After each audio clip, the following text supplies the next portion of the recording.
Welcome to Flat Earth Debate, Uncut and After Show. I'm your host Nathan Oakley, and if you are new to this channel, or you've not done so already, then be sure to subscribe, hit the bell notification icon and join button to keep up to date with the Flat Earth Debate.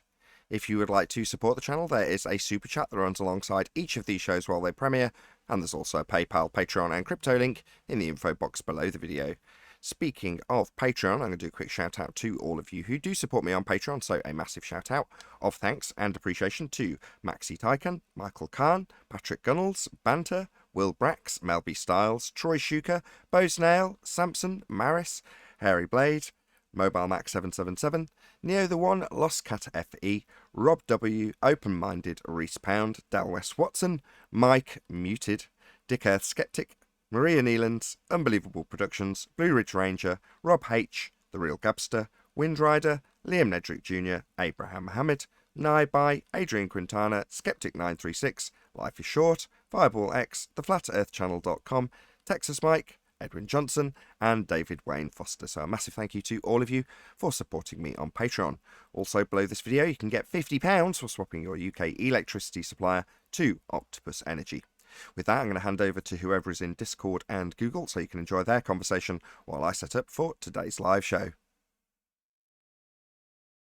He let a little crack in. He put this like video out. It's like maybe 10 seconds, but it's, you know, it's about abortion, and it's Omni-Man. I think that's the superhero. Am I got it right? Omni-Man. Anyway, it's got over like 300,000 views and comments, and he's been debating with this one guy about I think the guy's an evolutionist. So he comes to me yesterday and he goes, the guys you talk to on your show, they talk about evolution, right? I'm like, yeah, why? I know what he's on about. So he wants some information from QE about this whole evolution thing. So maybe a little opening.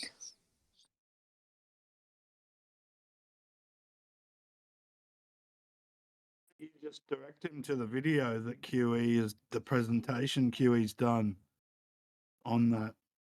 That's what I sent him.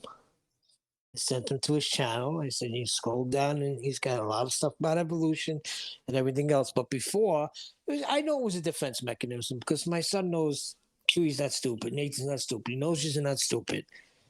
But he says it. You know, so anyway, we'll see what happens. Is your son an anti-flat earther? I think so. I think so. But I don't know if this is weakening him here now, because this guy is a very intellectual guy. He sounds like an idiot, but you can tell that the guy he's going back and forth with about the video, I don't know, he's pro animals and thinking that animals have rights and stuff like that. So my son's going back and forth with him, but yeah, I think he's an anti-flat earther. See, I think once you become an anti-flat earther, it's because you can't be a glober anymore, right? You just don't want to be a flat earther.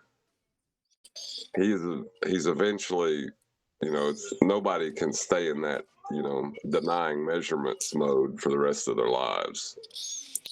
Eventually he'll crack. I hear what you're saying. I understand what you're saying. Yeah, I believe so.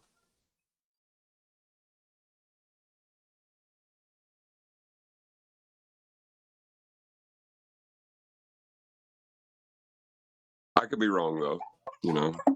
Hey, this guy was saying, this guy brings up because they found that viruses can affect, let me see if I get this right, apes the same way as it affects humans, therefore evolution. I don't know. In other words, there's so many common things between gorillas or monkeys or whatever you want to call them, apes and humans. So what is that, correlation? Do I have that right? Well, it's also a false one because the 98%, whatever number they come up with, is because they completely disregard and take out a sequence 98% of the genome. So, yeah, it's complete crap. Can you say that one again? It kind of flew by me.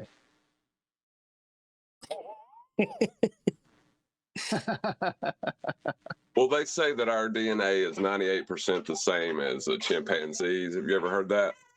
No, just joking, John. Flew, F-L-U, flew by me. I said virus, so yeah, we got it. Yeah, but I Yeah. think it's a good opening. I think my son's, he's humbling himself because he came over and he's like he's humming and hawing and your guys that you talk to, they speak about evolution, right? So I'm like, yeah, I know where he's going though, because he's been going back and forth since he put this video out. I mean, I'm gonna try and get it and share it. Got like over 300,000 views already. I mean, it's a hot topic, abortion, of course. And you're gonna get that reaction, but just for him to humble himself and ask if we have anything on evolution, I think it's a good step.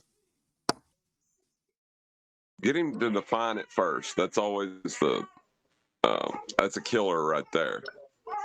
As long as they can keep it ambiguous, they got hope. You know what I mean? They can't define it. Yeah, that's what I said to him. I said, make them define it, first of all. What is evolution? You'll find that they can't. And you'll find that they're coming out with proofs before they even have a claim. They're giving you the proofs first. Of what? Proof of what? What is evolution?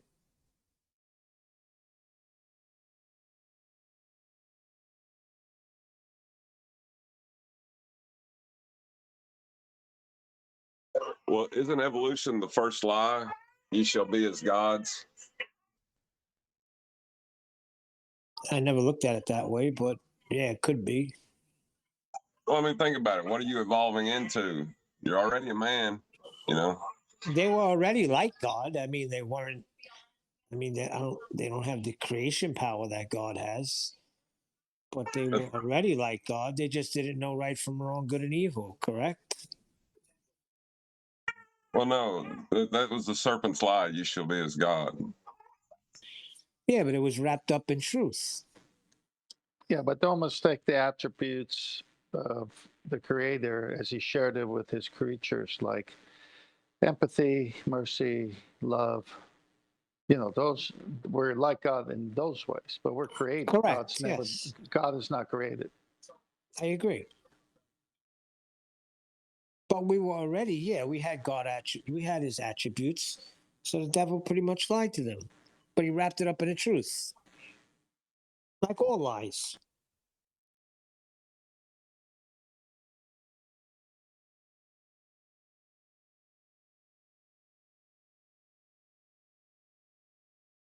I'm just saying that evolution is the same statement. What are you evolving into? Well, you're evolving into a God, apparently. Well, that's what you nailed it. That's exactly right on the spiritual level. And then you bring it to what they try to say the origin of man is. They got nothing. Ever since they started, they've had to shave down bones and teeth and say it fits this. They don't have any proof. They have no missing link. They got no transitional, nothing. My question, I'm sorry. It's just like the ball earth. They got nothing. Yeah, my question is, if we evolved from ape, then why are apes still here? What's the answer for that? They didn't evolve? They were bad apes? You're in the begging the question fallacy already. There is no. The DNA, when it was discovered, is a code for a yellow flower to be a yellow flower, not a blue flower.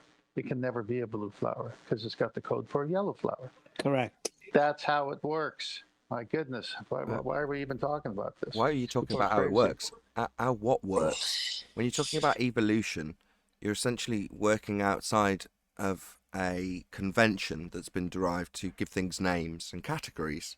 So the taxonomic classification system gives things categories. Chimpanzees, humans. Categorization by way of human intervention. So upon naming things and putting them into groups, You're then going to work outside of that convention and say that one has developed into the other. Just working outside a convention. I did bring that up too. I asked them what species are. Just define what does species mean? It's that classification system that we have assigned arbitrarily to certain groups of animals. This is that group of animals. This is this group of animals. These are mammals. Yeah, it's agreed upon. Yeah, it's a convention. I'm glad we recruited the duck-billed platypus into the mammals. Sure, it's arbitrary though, isn't it? We've decided that. So then to decide that one has changed into the other, what has changed into what? Well, my arbitrary categorization of this group has changed into my other arbitrary categorization of this other group over time. It's just like I say, it's working outside of a convention that's useful to define things and talk about things and give specific things groups so you can identify them easily.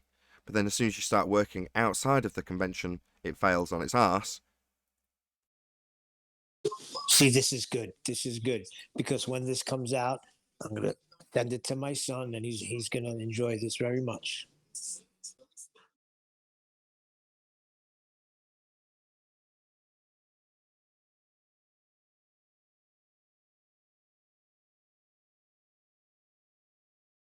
Absolutely. You have a certain way of explaining things, Nathan. I'm in a foul mood today. What was that? I'm in a very, very bad mood. Hard to tell. Yeah, I'm fuming Oh, mad. why is that though? What's wrong? I mistakenly left out a section on a tax form and it's cost me several £100s, which for most people Oh is shit, like, that's not. yeah, a few £100s to maybe some people isn't very much. To me, it's absolutely devastating. So, Absolutely, yeah. so all I've done is spend all I'm sorry morning to hear tracking that. down this error, trying to find out what the error is and how it's occurred. And once I found it, there was good news and bad news. Number one, it was a missing section rather than an amendment that you've got to make, which is even worse. Right. If you've sent Right. your affidavit or whatever they call it, then you've got to amend it. They don't like that. Whereas I just left out a section. And I know why I left it out. It's because I've got an accountant and I don't speak legalese. But there we go. That minor mistake has cost me several £100. And on a month where I've worked really hard to earn a bit more money. Heard. So it's pissed me Yeah. off royally. Smack in the Before you face. go, Stacy, Nathan, I got you beat. They're trying to get me for $7,000. Okay, same thing. It's happened 2 years in a row. I know the mistake though. I did it deliberately, so. But they did contact the third party, so it went from 7,000 I owe them to 4,000. So there was good and bad news. Oh, it's still Did you bad, forget- but it's 7. Did you forget to pay your TV tax, Nathan? No, not at all. I don't have a TV and I don't pay TV license either. So I don't have a TV to pay a TV license for. And I haven't for many, many, many years. Either way, no, that isn't. That's It's the just crazy- normal, regular income That's the tax. craziest thing. It's just I boring. can't believe you guys have a TV tax. That's insane. Well, you don't have to pay it. Let me ask you a question. What gives them the right? Like, they did this to me in 2017. It wasn't on my era. They didn't receive stuff I sent them. So they just declare that, okay, you owe me this amount of money. I had to go digging up stuff to prove what I sent into them. And they told me, well, it was lost in the mail. It wasn't sent in the mail. It was sent through the internet. So, you know, they got a lot of foul play with this IRS. I mean, upon investigation, it seems like with all of these things, oh, no worries, you know, once we get the amended form back or the completed form back, you know, the error will be corrected and in time it'll come back to you. So you're like, okay, it seems on the surface of it reasonable, but it doesn't change the fact that right now, what I expected to get having worked really hard isn't what I'm getting. I'm getting less than I ever got. And you're like, that's fucking heartbreaking. Especially on a month when you've worked really hard. You're like, I really wanted to earn a good, decent amount of money this month, so I'll put the extra effort in. You're like, no, you're not getting that. Go whistle. Yeah. You do yours monthly? Yeah. Isn't that just standard we- fare? We do it yearly. So the same thing happened to me. but I've been on unemployment the whole time. So like, I sent in my taxes before the president made that amendment. So I wound up paying like $4,000 more. So that's what I'm supposed to get back now. And it's You're not funny just- that they declared that that's how much I owe them now. Do you not just do it? Do you not just do each year? Do you not just do your books each month? I just do them every month at the end of the month. Do you not do that? No, they send you a W-2 form every year at the end of the year. Yeah, sure, For that's the what your same here. earnings. No, don't get me wrong. I'm sure that is exactly the same. But I'm just saying, in terms of your own personal finances and taxes, do you not just make a note of it in a book at the end of each month? That's what I do. No, I don't do that. You just wait till the end of the year and do it all at once. Yeah, just wait till we get it back. They say I made this. Wow. I Okay. say, yeah, sure. Welcome to the American way, Nathan. Okay. I mean, that's fair enough. Whatever. You know, how you do your taxes up to you, obviously. But anyway, who cares? I'm poor this month, so I'm pissed off. I've got to start a live show and be enthusiastic. So Smash the super chat. yeah, whatever. Like it'll make a difference. I shouldn't be so cynical. No, I am very grateful to everyone who supports me. I better take that all back immediately.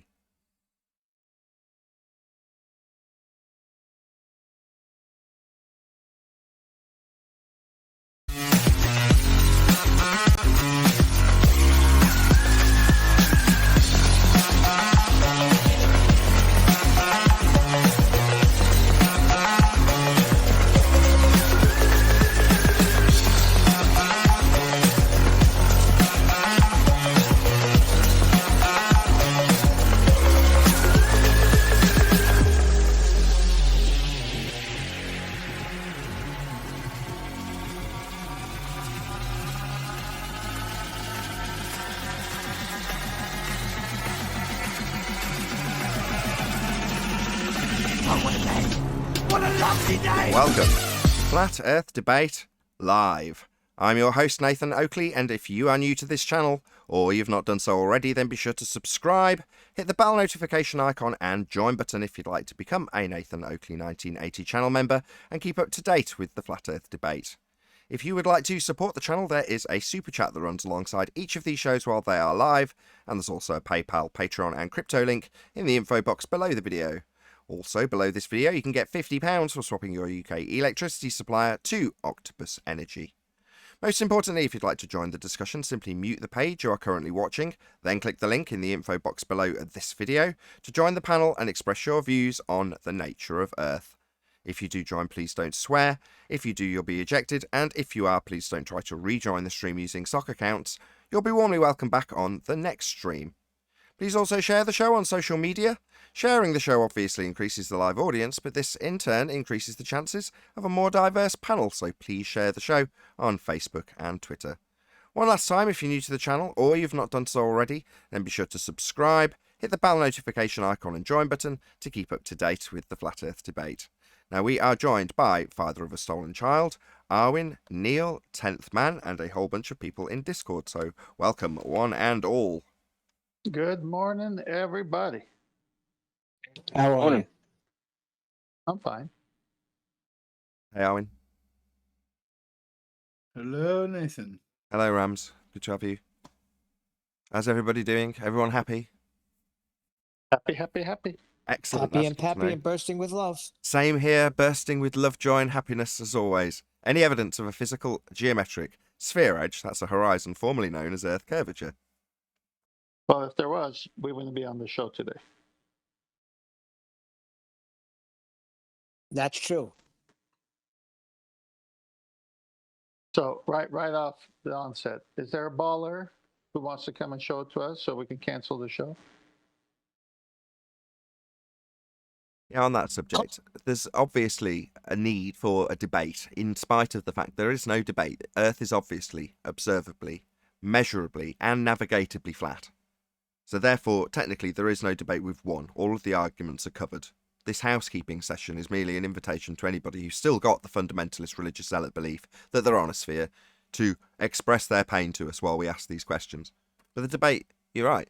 I keep this debate going because it's longevity. There's definitely a majority of people who think they're on a sphere, therefore think we're wrong. So Therefore, I've got to show until the alternative is in place, which is to say that enough people just understand and appreciate the Earth to be flat, for it to be the case that they can just transition without anyone noticing. Yeah, we already knew. What is it? It's opposed violently and then accepted as though it was obvious all along.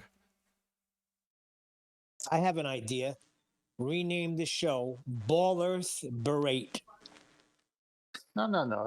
It's more loving than that, because Nathan is asking them to share their pain. So he's here to help them cope with it. It's therapy, actually. The show for ballers. I'm not sure about anti-flat earthers, but for ballers, it's therapy. Well, the anti-flat earthers, what do they think about this curvature measurement now? I don't think I've really heard any of them address it. I couldn't get an answer out of Jem Panda's crew. They just obfuscate and circle around it, but they don't address it. Address what? You're saying it. Make it specific. What is it specifically? Measurements. So The detailed, Earth so measurement. concise. Measurements. What, of your car? What are we talking about? Mars? Talking about Earth. Measurements of Earth. It's measured flat. Thank you, Neil. Indeed. Yeah, John. I was going to say, well, there used to be a claim that you could draw a tangent to the horizon and use geometry to get a curvature drop. Is that out now? Do they not claim that anymore? No, Well, the they still defense of do. it as an anti-flat earther was published recently by Quantum Eraser, although it was the initial reaction, this sort of stupid blurting out with your mic as loud as it can possibly be, that nobody's ever claimed that we would measure the geometric dip angle as Al-Biruni did by way of a measurement to the horizon, was Jem Panda's declaration on Quantum Eraser's numpty clips yesterday.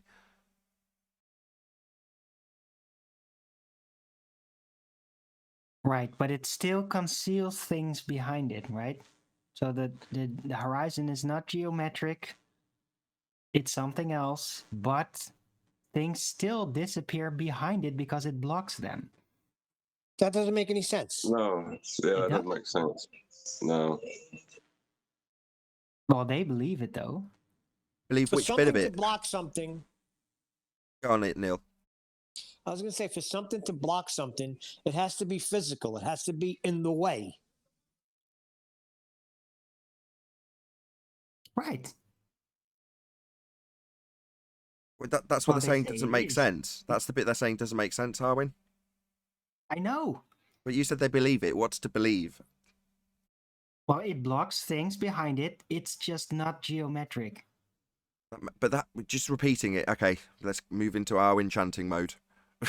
What the, yeah, Yay! we all heard it and we're dissecting it. We're just saying this is unreconcilable. So, what is there to believe in if it's unreconcilable? Is my question, Arwin. Don't just Well- repeat it again, please. Well, it just sounds reasonable, and then you move on. But that's to imply that cognitively they don't even think about it. Yeah. Arwen, if it's geometric, No, it's where'd you not get- geometric. I know, but you said they accept that it is. Isn't that No. based on the No, radius? no. No, it's not geometric. It just only blocks things behind it. That's all. It's a contradiction in terms. Went Right. back to the same thing. Right, it's a contradiction in terms, right? The assertion is a geometric assertion that it physically blocks things. So to say it's not geometric, welcome to Flat Earth. Not let's try and figure out how you're going to square this circle, Fundy, with a globe belief, now anti-flat earther. That's not our problem. Now, back in the day before we identified these separate groups, globe believers and anti-flat earthers, it was just like, what can you do other than point and laugh or point out their contradiction with that and the globe belief? From here on forward, it's going to be, which position are you fighting? Are you fighting for the actual globe rhetoric? Let's say it's Coriolis that they want to argue about. Are you fighting that Earth turns underneath to give us 15 degrees an hour drift? That's Coriolis effect. If you say that's not Coriolis effect, piss off. Get out. You don't understand. We do. And anybody can look up what we're declaring when we say non-inertial spinning reference frame turning beneath an inertial reference frame to cause not actual deflection at a rate of 15 degrees an hour on a turning Earth. You disagree with that claim, then bugger off, or make your anti-flat Earth claim, which is, don't you understand conservation of momentum? As long as we can establish that you're fighting against 15 degrees an hour, we'll just then move on to pointing that out to you. So you're anti-flat earther, here to tell us that Earth and atmosphere move as one, and you just assume it's all spinning. So you're basically debunking the 15 degrees an hour drift that we're supposed to see because we turn beneath then. We'll just succinctly summarise that they're an anti-flat earther fighting the globe position, rather than trying to get them to actually adhere to the globe claim, which is what we've done in years gone by. Well, you must claim that the Earth turns beneath the globe. That's the globe claim. No, it's a conservation of angular momentum. You don't understand Coriolis. It's like, we're way past that now. We do understand Coriolis. Earth turning beneath stuff to cause it to seem to drift at a rate of 15 degrees an hour is the claim globe has. Not it all turns together and conserve momentum. You won't see any drift. There's nothing to see here. That's an anti-flat Earth claim. So when we get that anti-flat Earth, conservation of momentum claim, we'll just point out, well, you're basically fighting against the globe claim then. Bugger off and go and defend your anti-flat Earth claim against globe believers. Tell the globe believers that you shouldn't see anything. There shouldn't be a 15 degrees an hour drift. Earth isn't turning beneath stuff to cause Coriolis effect. Go tell them, because I don't care. It's not my claim. Any evidence of axial rotation of the Earth-based variety? Hang on, Nathan. Hang on. Let's go back. Why did they put X, as you point out, on all their illustrations? What is the X there for? What is that marking in their paradigm? In the begging the question proof of nothing perspective hijacking Earth curve calculator, the X marks a horizon that physically blocks things. Right. So how did they know to put it there? It's based on the geometry of an Earth radius 3959. That's the tangent point. They calculated it. So you've got the observer's height in feet, and you can basically derive where that tangent point will be with a straight line to the geometric sphere edge. Right, so it's based on the 3959 and the presupposition that you live on a sphere, correct?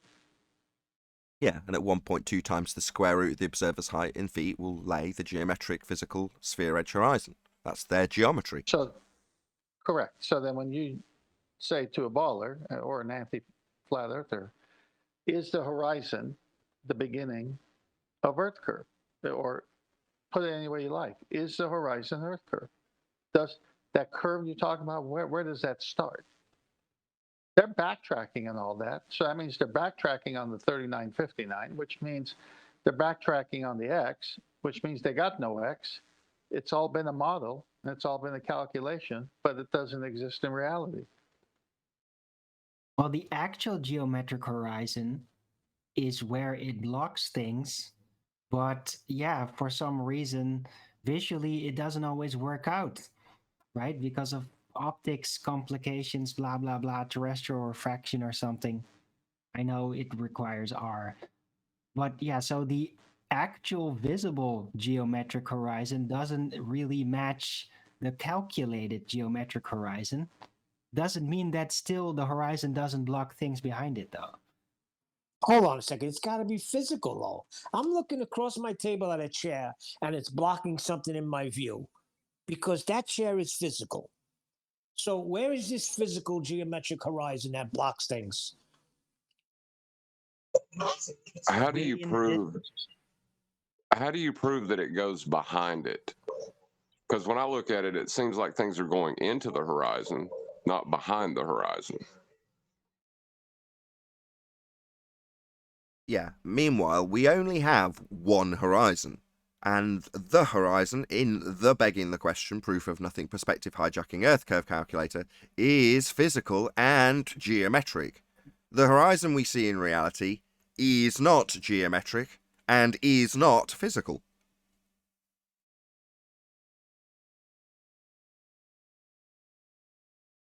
But still blocks things behind it. It Sorry, can't block stop. things if it's non-existent, Arwin. The geometric horizon only exists in the maths. Therefore, something that only exists in maths isn't ever going to be physically blocking anything ever. Well, it may appear that way, but in All right, reality, No, things do still let him disappear. Let him go. He's wrong again. Not appear that way is depicted that way. So when you depict a geometric horizon that only exists in the maths. It is depicted without perspective in orthographic view. That would be side profile to the observation it's being compared or calculated for. Therefore, you see the side of your own head and the side of the target you're observing, as opposed to the photograph being analysed and put through the calculations, which will have a perspective view that does not include the side of your own head, and an omission of perspective in the mathematics. So it's not what appears, we only have one horizon, and the horizon that appears is not geometric or physical. The horizon that is depicted in their maths is physical and geometric and capable of a tangent being drawn to it. Our horizon in reality is not. The Earth has no sphere edge for a horizon. Earth curve is not represented at the horizon. The horizon is not Earth curve. Black Swan, baby. Hey, Arwen, can you do a right angle from 3,000 miles or 4,000 miles with a sextant? Can you do a right angle? Can you achieve a right angle with a sextant if the horizon is one object and the other one is the sun? Can you have two straight lines that covers 2, 3, 4, 5, 6,000 miles and still say it's curved? Of course, you could say that. Yeah, but the right angle, you know what a right angle is? Yeah, my Okay, answer can is that ever- yes. Of Okay, course, you good. could say that. Can you function on a curved surface and say you still have a right angle, or do you need two straight lines for a right angle? I don't know if you could function on it, but you could definitely say that it works. Don't avoid my question. I'm not. I'm not saying say it. Can you achieve it in reality? Yes or no? I don't know. No, you need two straight lines to form an angle. You can't do it with a curved bottom.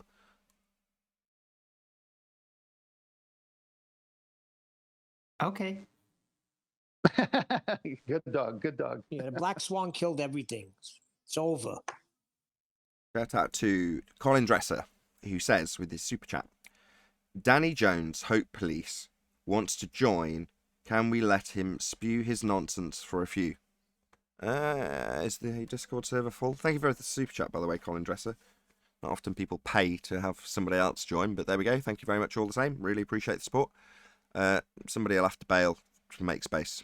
13 people are in the Discord server, so anybody who's not particularly keen on talking today, if you bail, there'll be a gap open for this person who wants to join. Danny Jones. Oh, I'd love to hear from Danny Jones. Somebody drop out. If they join the after show voice chat, one of the moderators can bump them in. Or someone can just bugger off. It's up to you, but there's no obligation. You don't have to leave. It's entirely up to you. Thanks Good again morning, for the super chat. chocolate. Did we have anything more on Earth curve? Sextant Come on, use, guys. navigation. Hey, chocolate. Yeah, it's measured flat, so it's not measured curved. To measure it curved, John, what would you require? A tangent to the horizon. And their tangent to their horizon is based on what now? The horizon being geometric. Radius. Any evidence of the R value? Earth radius. None.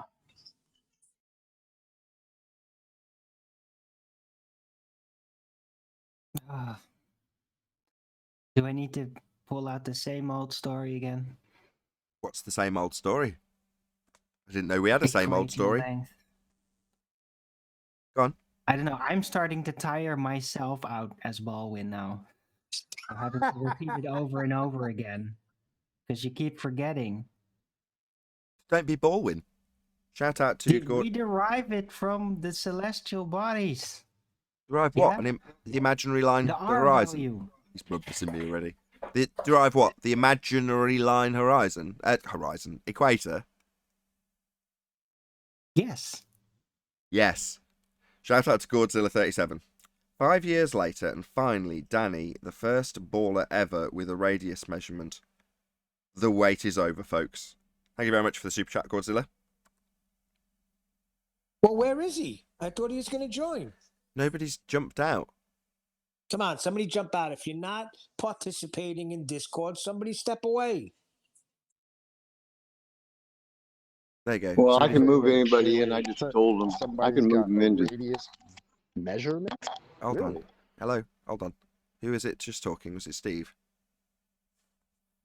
Yeah, I was just letting anybody know if they move in. I can move them into the room, so it's not. All they got to do is move in here, and I'll move them in. I'm sure that makes sense to any Discord users. I wouldn't have the vaguest clue what to do based on that description, but that's all good. I'm not going to ask you to explain it. There's a gap anyway, so just click the link below in the info box if you're that guy, whoever you... I've forgotten the guy's name already, and I don't really care. But if you joined, great. We'll hear evidence for our... They just have to join the queue part, and then the mod will move them down.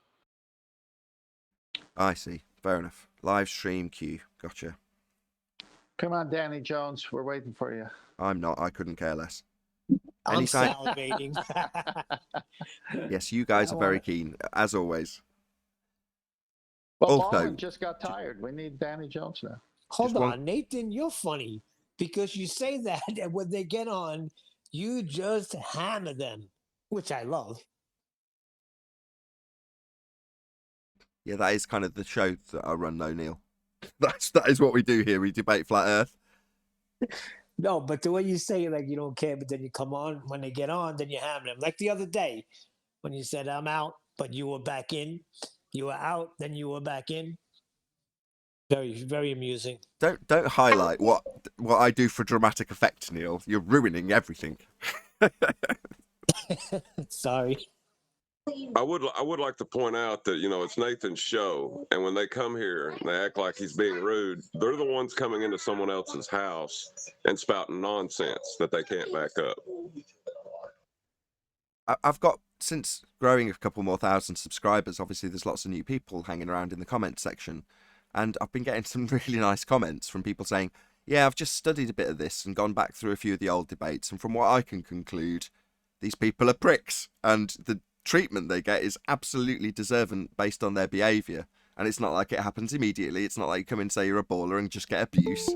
So, there's been a few people that have said that in a roundabout way, in various different ways, actually, but similar sort of tone, to say, yeah, actually, if you spend any significant amount of time watching Flat Earth debate, you'll realise that I'm not just some unreasonable prick that immediately shouts at people with a ball belief. On the contrary, typically we do get to hear the entirety of their claim, and then normally what will happen is, upon rebuttal from me or anybody else trying to be put to them, that's when the chaos begins.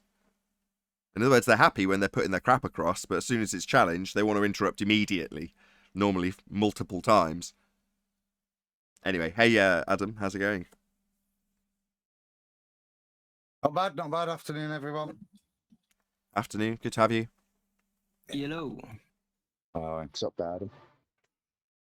It's a great word, chaos. I'll tell you what isn't a great word. Structural. Oh boy, you were going There at we it go. yesterday, huh? That's fair enough. Wow. I actually love those kind of discussions, Neil. So when it comes to shows like yesterday, I enjoyed it. I kept the show open an extra hour, you'll notice. There was no fundies, yet the show went on quite a significant time longer than usual. Well, the reason behind that is because typically when there's no ballers around, we actually have the discussions that I actually want to have. In other words, obviously the door is still open and any old wanker can just burst their way in at any moment, which they do, right? But in the meantime, right, we're all good friends sat around talking about the bit of this subject that hopefully is fascinating, the bits that we don't know. So what don't we know? Well, we don't know how the second law of thermodynamics has as a cause, for instance. We don't know what the sky is. We don't know what the lights in the sky are. So there's quite a lot of things that we can investigate and discuss. And that sort of discussion usually leads to things being discovered. People actually doing something about it. Yes, you can sit around. Here we go. Go on, Paul. Yeah, I think he was just joining with his mic wide open. It's all good. Yeah, I missed it yesterday because I was in traffic court. So I caught when you ended the show, they were still going at it, Adam and Brian and Owen. It was good though. I enjoyed it. It expands the Dude, that understanding. went on for an hour. Yeah, but it expands the understanding of people's position when it comes to things like gravity. So if people have a misapprehension about what gravity is, and then you hear a really in-depth discussion about describing a second-order entropic effect, relative density disequilibrium in this instance, and you just sit and listen to that stuff, you realise, number one, with hopefully me concisely saying the whole time, look, we don't know the cause of this, that we don't know the cause, but ultimately that doesn't mean we're not intrigued. And when things are descriptively put incorrectly, as I think I hope Brian doesn't hear this and get really offended, I'm in total agreement with Adam. The word structure is not applicable, and Brian wants to apply it. It's like, well, you can do whatever you like, but I'm still going to challenge you if I don't agree, and that's precisely what Adam did. And, that's worthy discussion that expands your understanding and corrects people's misunderstanding. That's so useful. Contrast that with, 20 minutes of a fundy talking through me trying to actually concisely summarise their point without them even letting me summarise it before refuting it. That is considerably more entertaining for a lot of the audience, but it doesn't really take you anywhere. 9 times out of 10, you're just appealing to somebody to understand and appreciate an argument that a good chunk of the audience do actually understand anyway. They just want to hear the fundy have it actually put to them and see them squirm.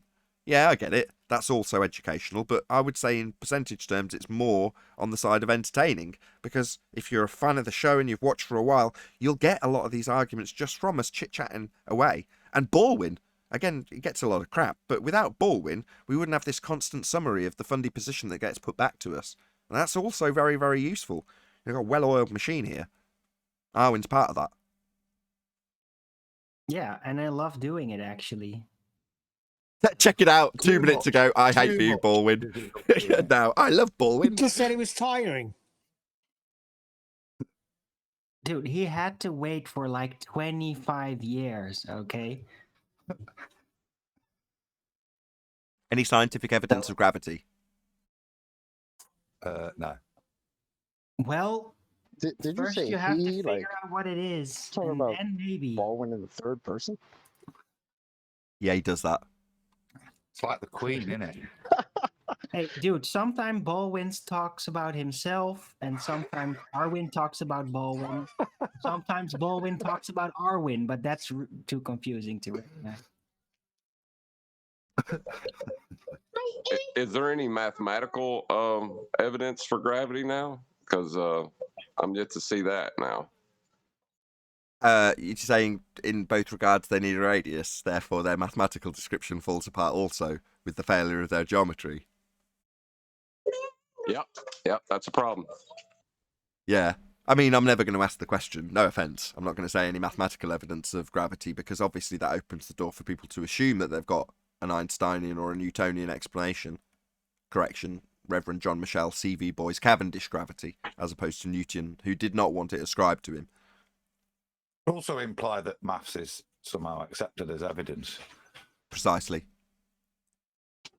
Well, the measurements is what's accepted as evidence, but they're using a mathematical description after they take a measurement of dropping something that they've picked up. Well, their description of what is happening is incorrect because there's no R value.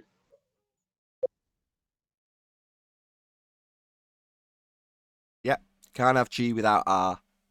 And the assumption that is justifiable by them in rebuttal is that, no, at rest, it's got a force applied of 1G, begging the question. Automatically assume the force is in place with nothing in motion, and then taking it out of equilibrium, in reality, for them, putting it into free fall is actually putting it into a zero state. 0G is falling. Perpetually falling around a presupposition of a sphere Earth is described as an orbit, merely a begging the question fallacy.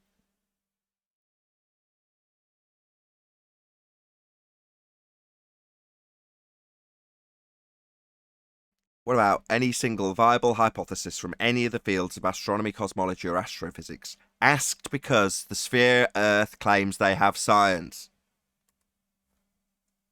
Oh, that's great. After that silence during the housekeeping question of gravity, I'll say black holes. Right? What's a black hole? It's black.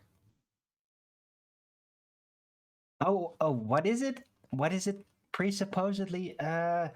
It's presupposedly a lot of mass that's being subjected to so much gravity because of its mass that it's going to implode matter and actually draw away light.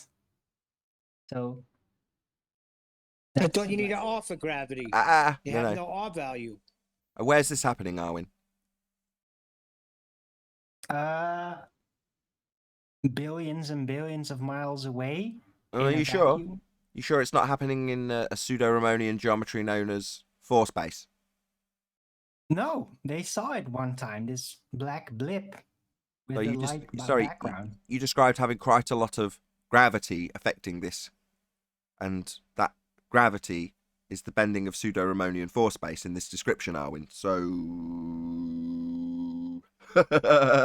where are you gonna go now, Baldwin? Well, it's black, isn't it? Sorry, So where's this happening again? what else is going to be strong enough to Let's not pull skirt the this light question. away? Where's this happening again? Let's go a bit higher pitched. Where's this happening again? Billions of miles away in outer space. In pseudo-Riemannian four space. space, not in outer space. Right? What they describe with pseudo four space geometry is this bending space-time you're describing. So this is happening in pseudo four space, Arwin. Well, I don't know about the pseudo four space, but I don't know anything else. I could not imagine anything else that would be strong enough to pull light away, right? Only Where's this gravity happening can- again? Where is this happening? In pseudo four space, Arwin? No, Yes. no, we can see it. What? It's black. Bending space-time? The cause of this, according to you, a lot of gravity is happening. A lot of bending space-time is happening. That's this Einsteinian description of black holes. So, show me space-time, then show me it bending. Go. Let's see it. Can I put it Show back me to the how quote, the Ollie? bending of space time is going to pull light away. You know? I need to see it first before you tell me what it does. Well, somebody look up the picture. Well, that's what I wanted to address, Ollie.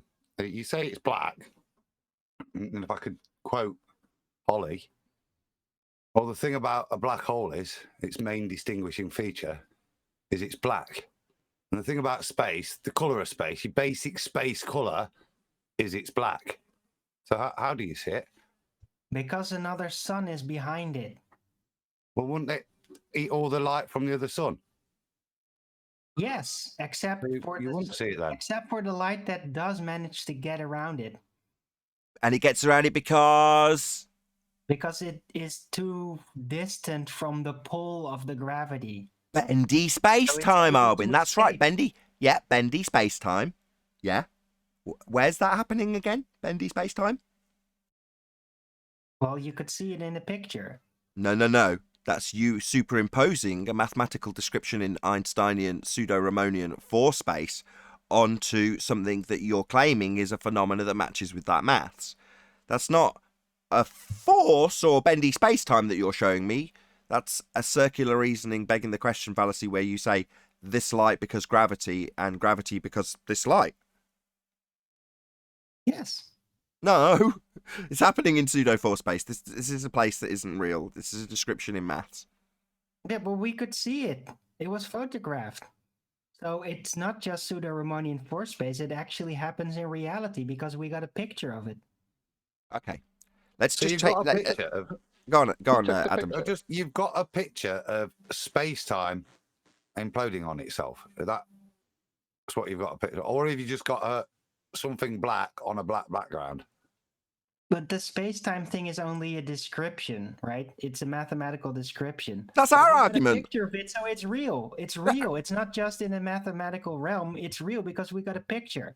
It's an affirming the consequent formal logical fallacy, right? So you're saying if bending space-time, that's your begging the question fallacy. That's your P statement. If P, if bendy space-time, then Q, phenomena of donut, light, and sky.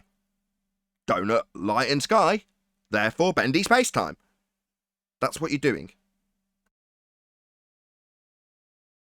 Well, sure. You know, we at least got something in the real world. We got a real picture. So, yeah, why not draw in the pseudo-Riemannian four space? At least Okay, we got I'll some tell you. solid evidence. Sure. So if I come up with a description that's called hexadecimal space-time, just for the sake of argument, and I say Arwen, I have described this light in the sky that's very bright, brighter than the other stars, in fact. And in my hexadecimal maths, that brighter light is described as a white hole. Now, look, Arwen, there's that brighter light. Therefore, it's a hexadecimally described white hole, Arwen. Do you understand? Yes, I understand. It sounds like a valid argument. I would... So my logical fallacy sounds totally reasonable, even though I'm using it to contrast your logical fallacy, and it's fallacious. No, both my example and your fallacious example do not verify hexadecimal space-time or pseudo-4 space. But it could. No, it couldn't. Why not? Because it's a logical fallacy. The one doesn't follow the other. Just because your maths doesn't mean light in sky is your maths. Just because light in sky doesn't mean your maths if you reverse it. If P then Q, Q therefore P. If my maths therefore light in sky, oh look, light in sky therefore my maths. But if the calculations works out, then why not?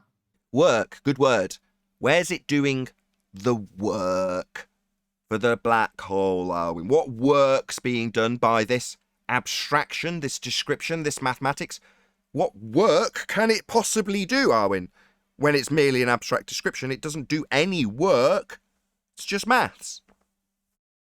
Now, we do the work using math in our minds, right? Right, so calculating how much fuel it will take to run a tractor is very different to running a tractor, Arwen. So when you say, here's the maths for how much fuel, it works. Why the hell isn't the field been ploughed? The maths worked, didn't it? We knew exactly how much fuel it would take. Yeah, but the maths itself doesn't do any work, Arwen.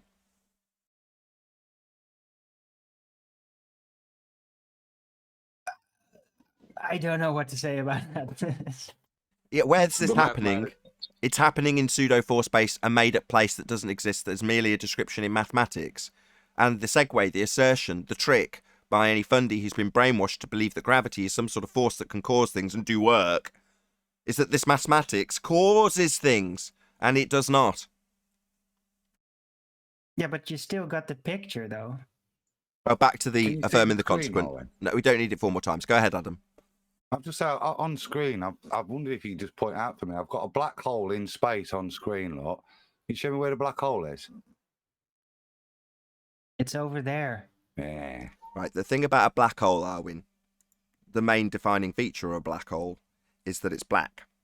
And the thing about space, your basic space colour, the colour of space is that it's black. Yeah, but dude, we don't have to literally see the sun to know it's there, right? It could be behind a cloud. You can't even have a clue as to where it is, but we know it's there because that's how it happens, right? So yeah, you can see a black hole at times. So when you say you can I've seen the see sun. a black hole, you don't mean you can actually see a black hole, do you? By that definitely, because there's nothing to see because all the light's sucked into it. Right, but you see So- the contrast of it. How do you distinguish that patch where there's no light coming from it from a ordinary bit of space which has got no light coming from it? Well, you just wait until a star moves behind it in angular relation to you as the observer, and then you might see the contrast. Got you. I take it back. So if star disappears, then black hole. Well, yes, if there's a persistence to it. If stars persistently disappear, then black hole. Yeah. Brilliant. Yeah, there's a Thanks, problem. Paul. Now, So, why that wouldn't happen one more thing. with the moon, though, One more is thing. another matter. One more thing. This tailed off any valid hypothesis from any field, astronomy, cosmology, or astrophysics, right? That was the question asked before this all kicked off. So you're describing a phenomena, are you not, Arwen? A celestial phenomena, yes, I guess. A phenomena nonetheless. So, if you're going to assert cause, there's a process for that, isn't there, Arwen? What, you're going to make me do the scientific method now? No, I'm saying that the reason we ask the question is because there's a lot of phenomena that occur. Let's just say, for the sake of argument, that I fall victim to your affirming the consequent if P then Q, if my maths then a black hole, and I accept it. Right, okay. So I now accept that your maths has a causal relationship with a phenomena in the light that is a light in the sky. Well, more fool me, because that light in the sky, a phenomena, has a means of validation of cause, and that would be the scientific method. That's its purpose, to elucidate the cause of a naturally occurring phenomena. So, if we've got a naturally occurring phenomena, what we need is hypothesis-based systematic experimentation. That would be science. So, if you're going to assert cause, I don't want to just sow story about the mathematics of pseudo-Riemannian force-space time bending. I'd like to see a varied, assumed cause validated by experiment. That's what science does, validates the cause of effects. Here's an effect you're describing, let's see it validated with a cause. Okay. Well, that's going to be a little difficult, though, because to actually experiment with a black hole, you'd have to get into reach of its gravitational pull, right? And that means Don't use your bloody begging the question fallacy to justify why you can't experimentally validate your assumption in the first instance that all of these effects that are going to cause you problems to validate it are going to suddenly be presuppositional effects that you need to be scared of. So what are you going to do, waffle on about bloody event horizons? Oh no, I can't get near it to measure it, event horizon. What, the thing wrapped up in the entirety of the maths of Einstein and the extrapolations of Stephen Hawking? You've got to be having me on. I'm not going to just accept some extrapolation of the begging the question fallacy to justify why you can't experiment with it. Why is this phenomena suddenly problematic in that regard because you've assumed all these things about it? Not at all. I don't accept that. It's just a bloody lie. Or a lack thereof in this instance. Well, sorry, it was the only thing I could think of to escape actually engaging in scientific method, which I find very tedious. What, whack another And layer it of wasn't gonna storytelling work on out top? Anyway. Yeah, another layer of storytelling, whacked straight on top of the original story layer. Original story layer. It's bending pseudo force space, causing light to bend around something. All right, where's this happening? Well, in my pseudo geometry, with a dimension that doesn't exist. All right. Oh, well, I see. I was only following the standard playbook on how to deal with this, you know. Indeed you do, Owen. Well-oiled machine, my friend. Any evidence of the distance to the sun?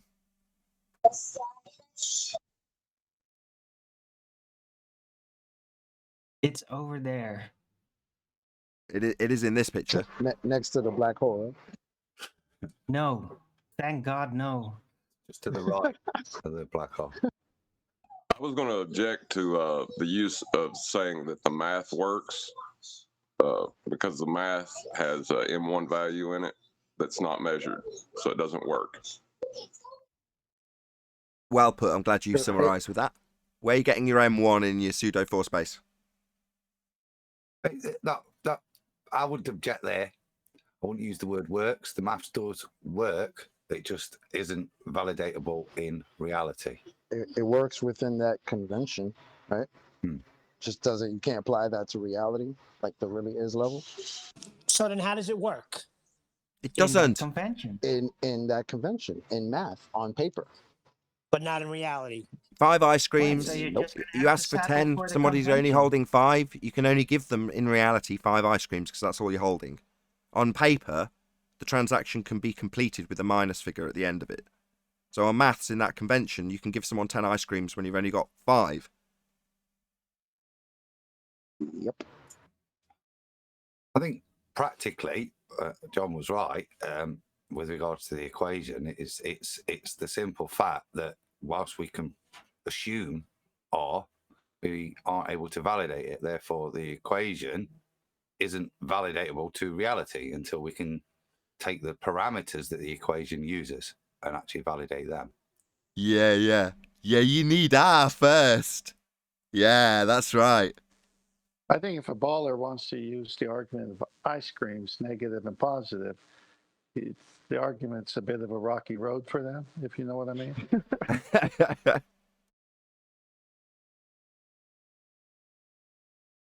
Short man, pauses. always Everyone sprinkling racks his their brain puns. for a pun to top that one, and no one comes up with it. Oh, I was trying to, but I got brain freeze. Same here. Oh, damn! Damn, that was excellent. Hold on, chocolate had a good one with sprinkling. Well, I thought Nah, somebody I got would, rumpus. I got rumpus. I thought somebody would scoop it up quicker though. As long as no one mentions Yeah. rocket lollies. Chocolate ice cream for the win.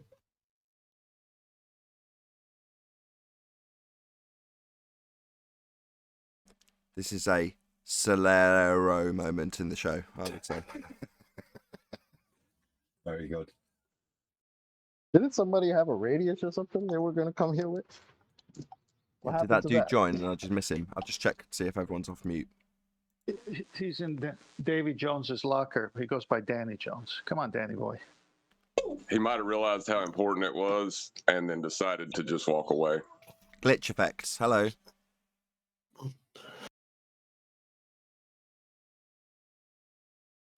Hello. Hello. Good to have you. Thanks, it's good to be here. What's up, buddy?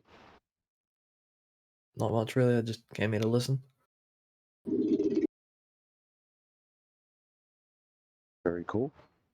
Because you want to brush up your arguments against zealots who believe they're on a globe, or because you believe that we're all insane flat earthers who don't know what they're talking about? No, I just came here to learn more about the flat earth perspective, just don't really understand it personally. Oh, that's cool. Fair enough. Why don't you try to... I guess we could start with just trying to understand your own perspective as far as your reality, how you experience the earth. Because we don't have any more claims other than the earth is what we experience it to be, right? Other than that, we don't make claims. Well, how about we utilize perspective in our calculations of what the Earth's surface is like? How about Perfect. that? So it's a good turn of phrase, the flat earth perspective. Well, not that we have any reason to compare any photography with perspective. We're not asserting any model that needs affirmation by way of that particular effect. However, it is effects that we can see in reality. However, in Earth curve maths, that effect is very much excluded from the mathematics that are compared to optical photography that has perspective in it. So my question is, did you appreciate that when using curve maths, they place the view that you see in a photograph side on so you can see the side of your own head? And that effectively removes perspective from Earth curve calculations. Were you aware of that? I was not aware of that. Indeed.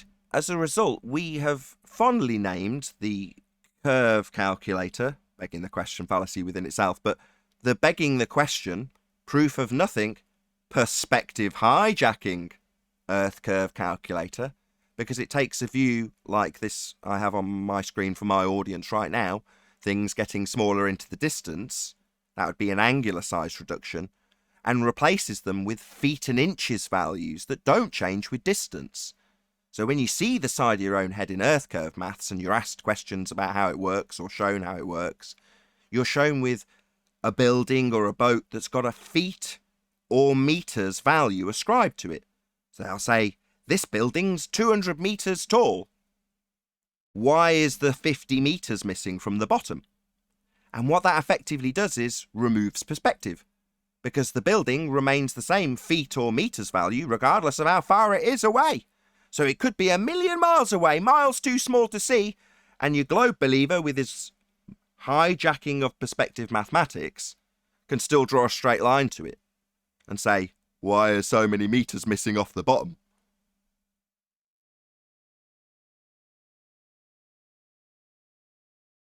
So yeah, there's no perspective in Earth curve assertions. None. I feel bad for people that come into this subject, honestly, and try to ask questions, because one of the Glober tactics is to pretend to be someone asking questions when all they want to do is chant their belief structure.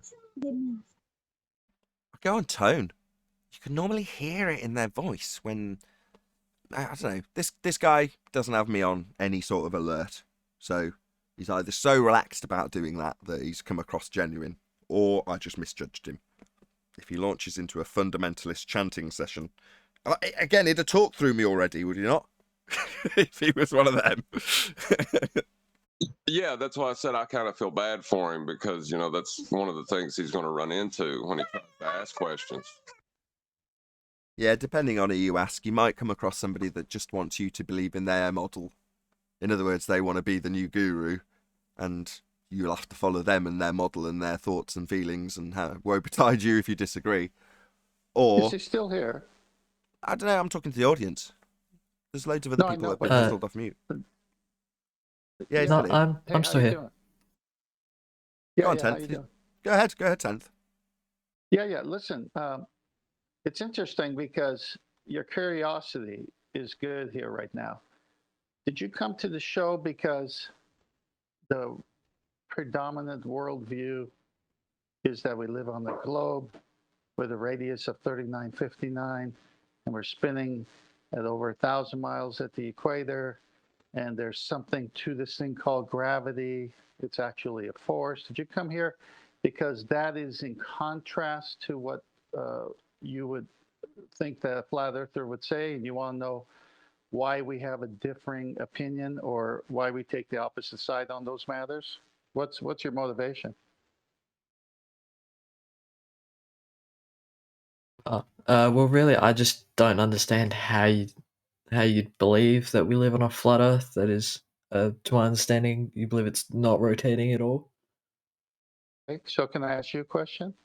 Hold on, he's asking you. He says, "Do you not?" No, I know. I'm going to answer him with a question. That assumes he thinks we are rotating and that we're not flat. So can you please show me Earth-based Coriolis? That if you can prove to me the Earth is rotating, then you're going to win that point with me. Can you prove to me the Earth is rotating? Do you understand what's just happened? Glitch. Yeah, he's asked me a question. I'm just trying to think of how I could prove it to him, but I'm not really just getting prove it. much. Hold on. Uh, I just want to see if you appreciate that in this regard there's a positive claim and it's not ours. In terms of spinning especially, that's an outrageous claim that would need some sort of evidence to back it. And you're being asked, is there anything that you've got to back that claim, rather than saying, prove it isn't spinning? Oh no, I didn't ask him to prove it. I just asked if he believed that's what it was. Sure. It's not a matter of belief. I know the Earth is not spinning because I know motion. I felt it in my life as a small child to my current age. The claim that the globe community has is that we are spinning. And I'd like to have some proof of that, or else that becomes a belief without proof. And isn't that where you find yourself because you're having a hard time proving it? That's actually a good point. Yeah, but one question: what about when you put a gyroscope on the ground? You can see it over time. It rotates at 15 degrees an hour. Well, can I ask you a question again on that? No. Is the Earth rotating, or is the Earth not rotating in your belief? Yeah, the Earth's rotating. Okay, if I get off the Earth, is the Earth still rotating, or does the Earth not rotate if I leave the Earth, say in a hot air balloon or helicopter or something that gets me off the surface? No, it still rotates. Okay, so if I get up in a hot air balloon and it's hovering, or a helicopter, shouldn't the Earth rotate underneath me and the destination come to me? Well, no, because Why when you not? leave the Earth, you've still got the momentum with you that was imparted to you by the Earth, so you're spinning with it. So the gyro So if I leave- maintains that as well then? So when you say the gyro's got Earth turning beneath it, what are you talking about? Does it not maintain the momentum? What are you talking about?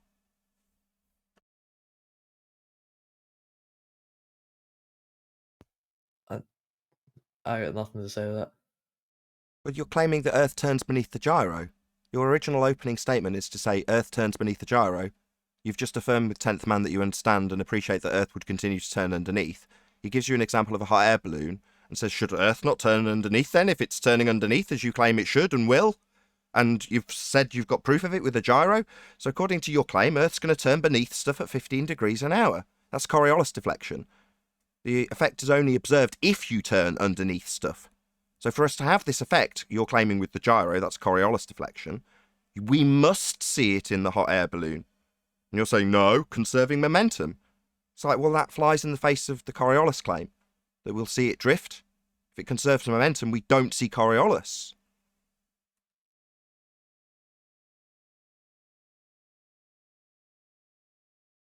Yeah, it's a good point. I've got nothing to say back to that. I have no rebuttal. I'll have to do some more research and see if I can think of anything to go against that. But then we're not spinning.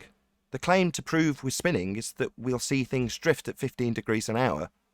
Like a gyro, like a pendulum, like a bullet or a football. They're claimed to have Earth turn beneath them. That's the claim that is supposed to prove we spin. But we just show you a hot air balloon and that's not happening. It's in the air for a long time. It's not attached anymore like bullets and footballs and pendulums and gyros. Separate reference frames, right? But then when a hot air balloon goes up, suddenly it's conserving the momentum. That makes no sense, because the bullet would conserve momentum, and the football would conserve momentum, and the gyro would conserve momentum, and the pendulum would conserve momentum. You know, you're flying in the face of the claim that Earth turns beneath stuff. So Earth's not spinning because we don't see that effect. It would be really obvious in a hot air balloon. It would just go up and the next continent along would come to it. It doesn't because we're not spinning.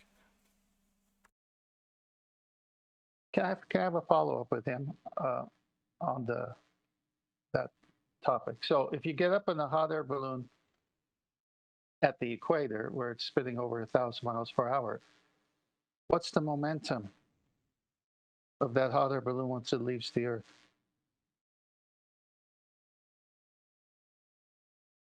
I couldn't tell you. Well, what's the speed of the Earth? It's rotating 1,000 miles per hour. Okay, you ever fallen off a moving bicycle or skateboard? You know what happens? You fall down, you hit the ground.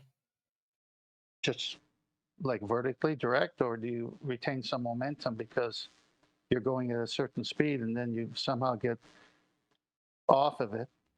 And or are you not retaining that momentum as you fall and you go into Yeah. really bad roll? Yeah, he would retain the momentum. So what would happen to that hot air balloon if it left the Earth at 1,000 miles per hour? It would retain the momentum. What would happen to it? It would move with the Earth at 1,000 miles per hour. No.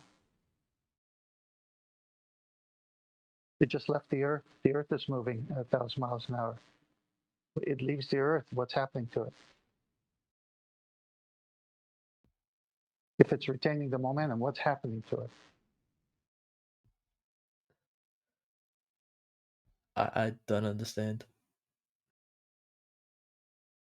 He's asking you to clarify your position. So your rebuttal initially was to say the hot air balloon retains the momentum, presumably, when putting words in your mouth, of the spin of the Earth that you assume.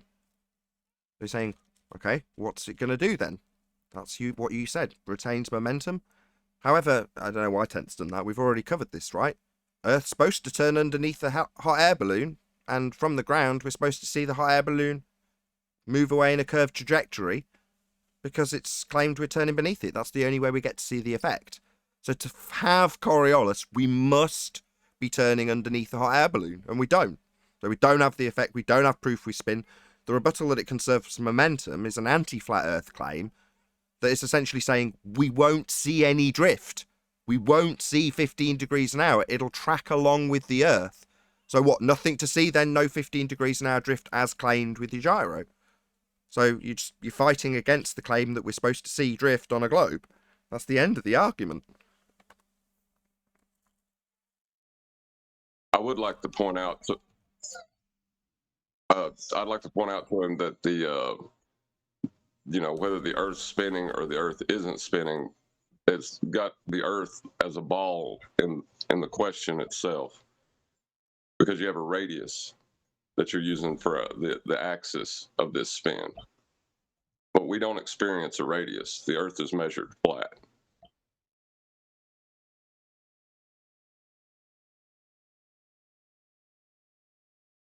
So we're coming up to the end of this live show, but I'm actually going to extend this live show a little bit, just so I can do a little bit of extra e-begging. Tough times, man, tough times. Anyway, so there's going to be a little bit of a continuation to this live show. I know people are probably expecting me to round out, but no, I'm going to keep the show going.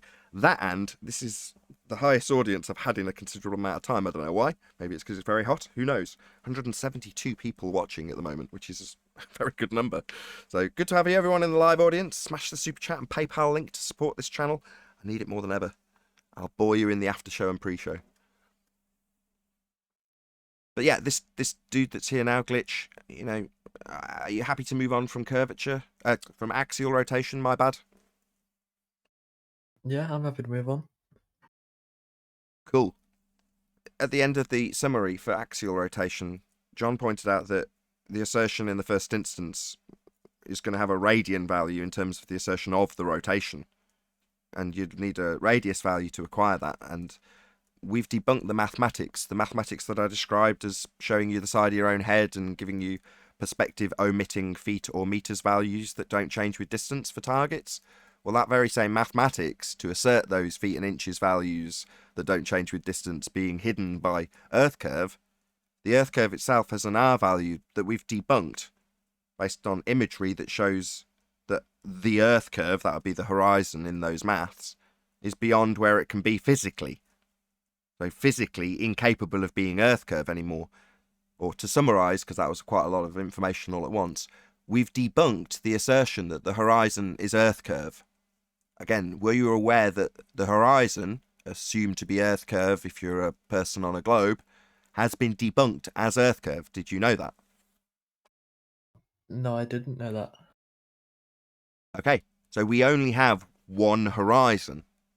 And the geometric horizon, that's Earth curve, only exists in Earth curve maths. It does not exist in physical reality. Now, that's a statement from a globe defender when defending his globe maths. The geometric horizon only exists in the maths, and the geometric horizon is Earth curve. In reality, we have a position where the sky appears to meet the land or sea, not a physical Earth curve edge. We've debunked that. Just so you know. Can you explain how we debunked it, Nathan? Maybe he does not know. I can rattle off the black swan argument. If the Earth was a sphere with a radius of 3959 miles, then every distance measurement to that horizon, that's Earth curve, could be no more than 1.2 times the square root of the observer's height in feet. So in the Earth curve maths, when you move your elevation up and down and it changes the tangent point, that's the 1.2 times the square root of the observer's height in feet bit. Now, the distance to the geometric horizon, if it were one, has been breached by images that are labelled the black swan. That is to say that they show beyond all certitude that the horizon is beyond those physical limitations of an Earth sphere radius 3959 depicted in the mathematics.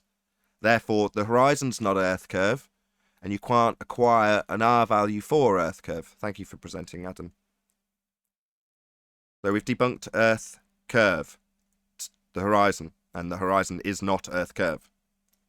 On screen now for my audience, Black Swan. Bye-bye, ball.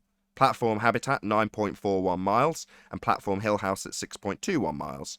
The geometric horizon, if we had one, would be at 1.2 miles. That's before the frame of this picture. It would be obscuring things into the distance with its physicality, and in this image, the horizon, we've only got one, is beyond 10 miles, beyond platform habitat at 9.41 miles. So the horizon is not an Earth curve edge as depicted in the maths. It's beyond those limitations by a massive margin. So we don't have a physical Earth curve edge for a horizon. This image debunks it. We only need one, because as soon as you're beyond the limitations of a physical geometric sphere edge, that's game over. Can't be beyond a physical rock's limitations. So, Nathan, you're saying that one of those platforms are 9.41 miles and the other one is 6.21 miles, and the horizon is behind that? Yes. Therefore, the horizon is not Earth curve. You understand that, Glitch? Yeah, I understand that. So, Well, that go on, John. I was going to say this is the knife edge. You know, this is where, in his mind, he'll have to make a decision whether he's going to be anti-flat Earth or believe in a globe. You know, that's where the decision comes down to. Are you going to accept that what we measure is flat, or are you going to believe that it's curving somewhere that you can't measure? John, he may not know No. your past, how you were once a ball believer, and the lack of the measurement caused you to change your mind. You mind sharing that in another 30 seconds for him? Well, yeah, like I thought we were measuring Earth curve with that geometry. You know, I thought that it was locally flat, but you know, it was a ball because the horizon was a tangent point, and we could measure, you know, geometry. But we don't. It's not. All we have is the measurements of it flat.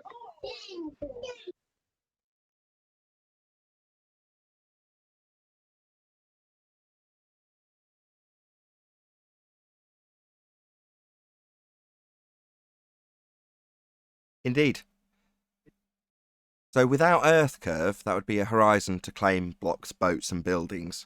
Ironic, as the false dichotomy flat Earth society assertion is to say that we have boats falling over the edge, when in reality Earth curve mathematics has boats falling over an Earth curve horizon edge.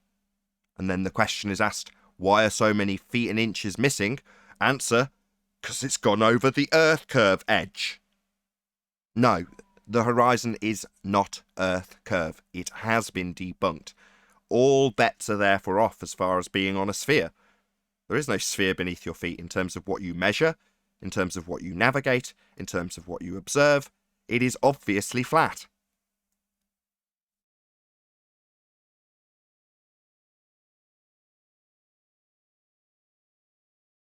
Just one more thing How for do you you. feel about that? No, I don't care about how it feels. Last but not by no means least, because we didn't cover it in housekeeping. Were you under the impression, Glitch, that there is an area above your head that is a vacuum where they travel to lights in the sky? Are you talking about space? Because yes, I believe in that. Okay. Are you familiar with entropic law or the second law of thermodynamics? It's okay if you're not. I'm vaguely familiar, but not too much. Okay. If you had a gas canister in your hand right now and you chopped it in half with a samurai sword, would you understand and appreciate that the gas would not remain in the shape of the container that it was in? It would merely fill the available volume it had to fill. In other words, disperse into the room. Do you understand that? Yes, I understand that. So do you also appreciate that gas, by nature, expands to fill any volume it has to fill? Yes. Do you appreciate that if the sky was a vacuum, it would be an area for gas to fill? Yeah. So if the sky was a vacuum, the gas we breathe would fill that space and we would all be dead. The sky vacuum is fake. Outer space is not real.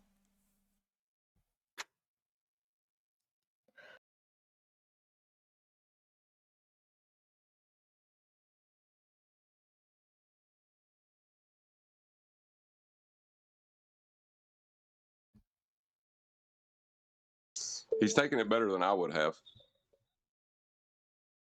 He could be crying on the other end of the mic for all I know. I don't know. I was taking it. No, that was put so concise that you can't do anything but think about it. You I would raged never for be able 3 to years over develop a this. gas pressure atmosphere in the first place. It's a good question, Rams. Can you repeat that, please? You would never be able to develop the atmosphere in the first place.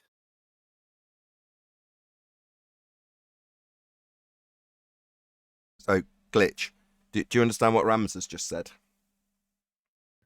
Yeah, you wouldn't be able to develop an atmosphere because all the particles would just fly out. Not exactly. Yeah. He didn't say atmosphere, he said pressure. So, or did you? I hope I haven't corrected that incorrectly. Anyway, either way, if he did or he didn't. Atmosphere is part of the language used to effectively brainwash you into sphere assumptions at every corner. That's a bit of a bad turn of phrase. Sphere assumptions at every corner. I've done it now, so I'll keep with it. Anyway, atmo, that's air. Sphere, that's a fundamentalist religious presupposition that air takes the shape of a sphere rather than filling its containment. So air isn't sphere-shaped. Gas inherently has no shape. It takes the shape of its container. So to say that atmosphere is to say the sphere-shaped air does blah, blah, blah. And there's all sorts of atmospheric laws. Because atmosphere isn't something that's real, it's something that only exists in a model. The heliocentric model with pseudo-geometry and air in a sphere in a vacuum, not dispersing. Just to finish this point off. The dispersion of gas into an availability of volume is described with something called the second law of thermodynamics. That's an entropy increase, that description of gas filling space, calculable, if you will, with the number of available microstates in what would be 10 to the minus 17 torr vacuum if we had a sky vacuum. So we could calculate how it would fill the space with entropic effects, i.e. dispersion. And the fact that we have gas to breathe means that is not an available space for gas to fill. It would fill it. So space is fake. Further to that, every claim from that region, that would be outer space, a sky vacuum, is automatically fake. So including but not limited to the horizon being a bendy, also debunked at ground level, Earth curve edge that you can see from quote-unquote Narnia, space, a place that isn't real, they're all debunked. So the same applies on the ground. If Earth's a sphere radius 3959, every distance to horizon could be no more than 1.2 times the square root of the observer's height in feet. That applies when they show you fake images of Earth from space. That's just a horizon they're showing you. And we've debunked that as Earth curve. But the area they're claiming to take that fake Earth curve non-physical horizon from is also a fake place. So there's no trips to measure the vastness of the universe. There's no Voyager. There's no trips to the moon. There's no trips to the sun. There's no space. Just so you know. Hello, can you hear me? We can. Hello, world. Good to have you. Yeah, thanks. Yeah, so I know that you mentioned that like gas is regenerated at the surface of the Earth, right? And so I know also that when you go hiking, like at high altitudes, you say that the Earth the air that you breathe is thinner, right? Is that true? Yeah. So I guess my question is like as you go higher up, since the gas is regenerated at the surface, there's less of it as you go high. And so does it just keep getting thinner as you go up? Is it like really thin at some point? Is that like where the firmament is? Is where the air is very thin? Well, that's what we observe. You've already answered your own question in that regard. Oh yeah. So like if it gets really, really thin, could there be a point where there's like almost no air, no gas? Well, like a And maybe vacuum. that could help the firmament stay. Well, I was saying that the firmament could be more stable at that point because then you wouldn't have to account for like corrosion and things like that. I don't know if this is making sense. I'm just kind of Not thinking really. about how I mean, this thing will I work. don't know is the answer. I don't know what the containment is. I just know that we have gas pressure. And to have gas pressure, we must have containment.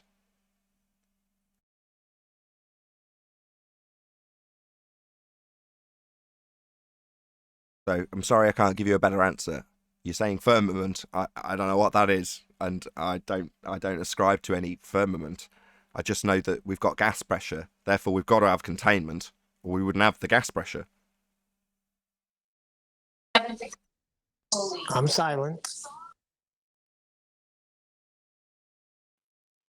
Neil telling us that Yeah, his okay. I think Neil telling us he's sorry, silent. I- His acknowledgement that Have he you hasn't stepped in and tried to chant about the firmament that he believes in. Also, Have you ever observed a bottle garden? I think that's directed at you. Hello, world. What kind of garden? It's called a bottle garden. You can look it up. I've seen some where the guy has had it going for over 20 plus years. So it's a big bottle. I mean, really big. He's put soils in there, different types of vegetation, and he puts a big old cap on the top, a cork or something to create the container. And then this bottle garden is allowed to go through the same things we experience, evening, morning, sunlight, all that stuff, but it's isolated in this bottle. Everything's in the bottle.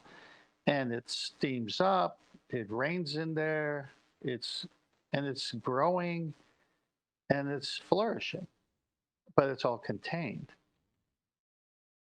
So here we got a dynamic system on the earth where the gas is produced at the ground level through the plants and everything else. And the best question is, the one that I love the best about this is, where'd you get the gas pressure in the first place? Not so much how thin does it get near the firmament, it's how'd you achieve it in the first place? Right. Yeah, that makes sense. Yeah, I've actually heard of these. I heard of some that, you can have like a shrimp or something, right, in a ball, right? It's a shrimp in the water in the ball, and it kind of survives and things like that with the plankton and things like that. I think that's kind of the same thing you're talking about. I guess the firmament that I was describing, I think, relates to the skylights, right? We if we look at the night sky, we see skylights. You can observe them moving. If you Where'd look you at the get sky long enough. where'd you get Hold on. Go ahead. Does that mean firmament, though? I guess I'm not sure. I think I had heard a lot of models for flat Earth that have some kind of dome structure, but I think that it's not really known. But I think what is known is that we can see the skylights move across as we look at the night sky. Yeah. Do we see them move? Yeah. We can describe what we see, but in terms of what is the container? So on screen now we've got Spaceballs version of their dome around a sphere Earth, right, to stop the vacuum getting the gas. Yeah, how ironic. Well, that as described as a glass dome around something, I can't give you that answer. Now, there's plenty of people who have a biblical understanding of the description thereof when it comes to the Bible, and fine, more power to you. But the honest answer, sorry, Tenth and Neil, if you find this offensive, is you don't know. Now, you might think you know, and you might think you've got a description from the Bible, but you don't know. What you do know is you're breathing. And therefore, there is definitely containment. What that is, I don't know. Well, I would agree, but disagree at the same time, because he mentioned firmament. I'm wondering where he got the word firmament, and does he know that it's a biblical reference? So if I could just go with him, I want to know what he thinks about that. Right.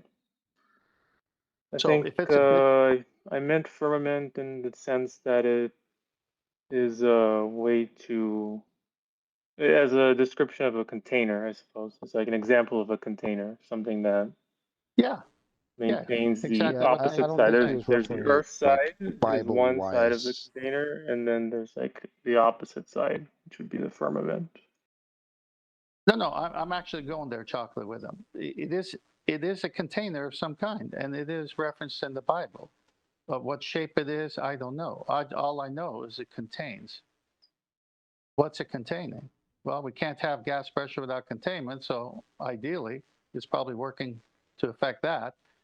But then if you say, what does the Bible say about the stars and the moon and the sun? Well, that wasn't created until the fourth day. The firmament was created on the second day. And the biblical record for the sun, the moon, and the stars was created on the fourth day and put inside the firmament. Now, inside the firmament obviously could mean many things, but it's definitely not outside the firmament. And we have the sun transiting, so the sun is moving because the earth is not spinning.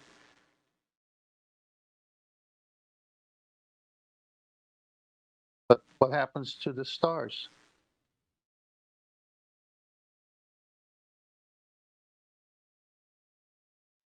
Yeah, I think maybe that's like one area I was wondering is the skylights. I believe in some models are on the container that is not the Earth, right? So you have the Earth side and then you have the container side, and the skylights are on the container, or I think Mark Sargent describes it as a almost as a screen maybe or some display. But I was wondering maybe if the skylight, if watching the skylights could be used to show the shape of the container. No. So I've discussed this with Mark Sargent. It's a tool used to get somebody who's in a paradigm that's been rooted in their brain since basically birth to have a way of visualizing, conceptualizing a completely paradigm changing idea of how the world might be, and a way of encompassing that with what I think are very poor, not Mark's fault, explanations for some of the questions that might arise immediately, and immediately stand in your way or make you into an anti-flat earther on the spot. So rather than leaving those questions unanswered, he has a model. Now, models are useful, they are useful tools, but they are not the world we live in. The world is not a model. So regardless of what Mark's model or anybody else's model shows you, that isn't the world. To believe that it is number one reason why we're in the problems that we're in, because people don't appreciate that a model, heliocentric model, is just a way of perceiving how things might work. It's not the world we live in. We don't move around the sun, it's preposterous. But that's just part of the model and its description of how the world operates in that model. Now, it's trying to explain or correlate the lights in the sky with that model, and so is Mark. But Mark understands at a fundamental level that it's a tool as opposed to his way of saying this is the world we live in.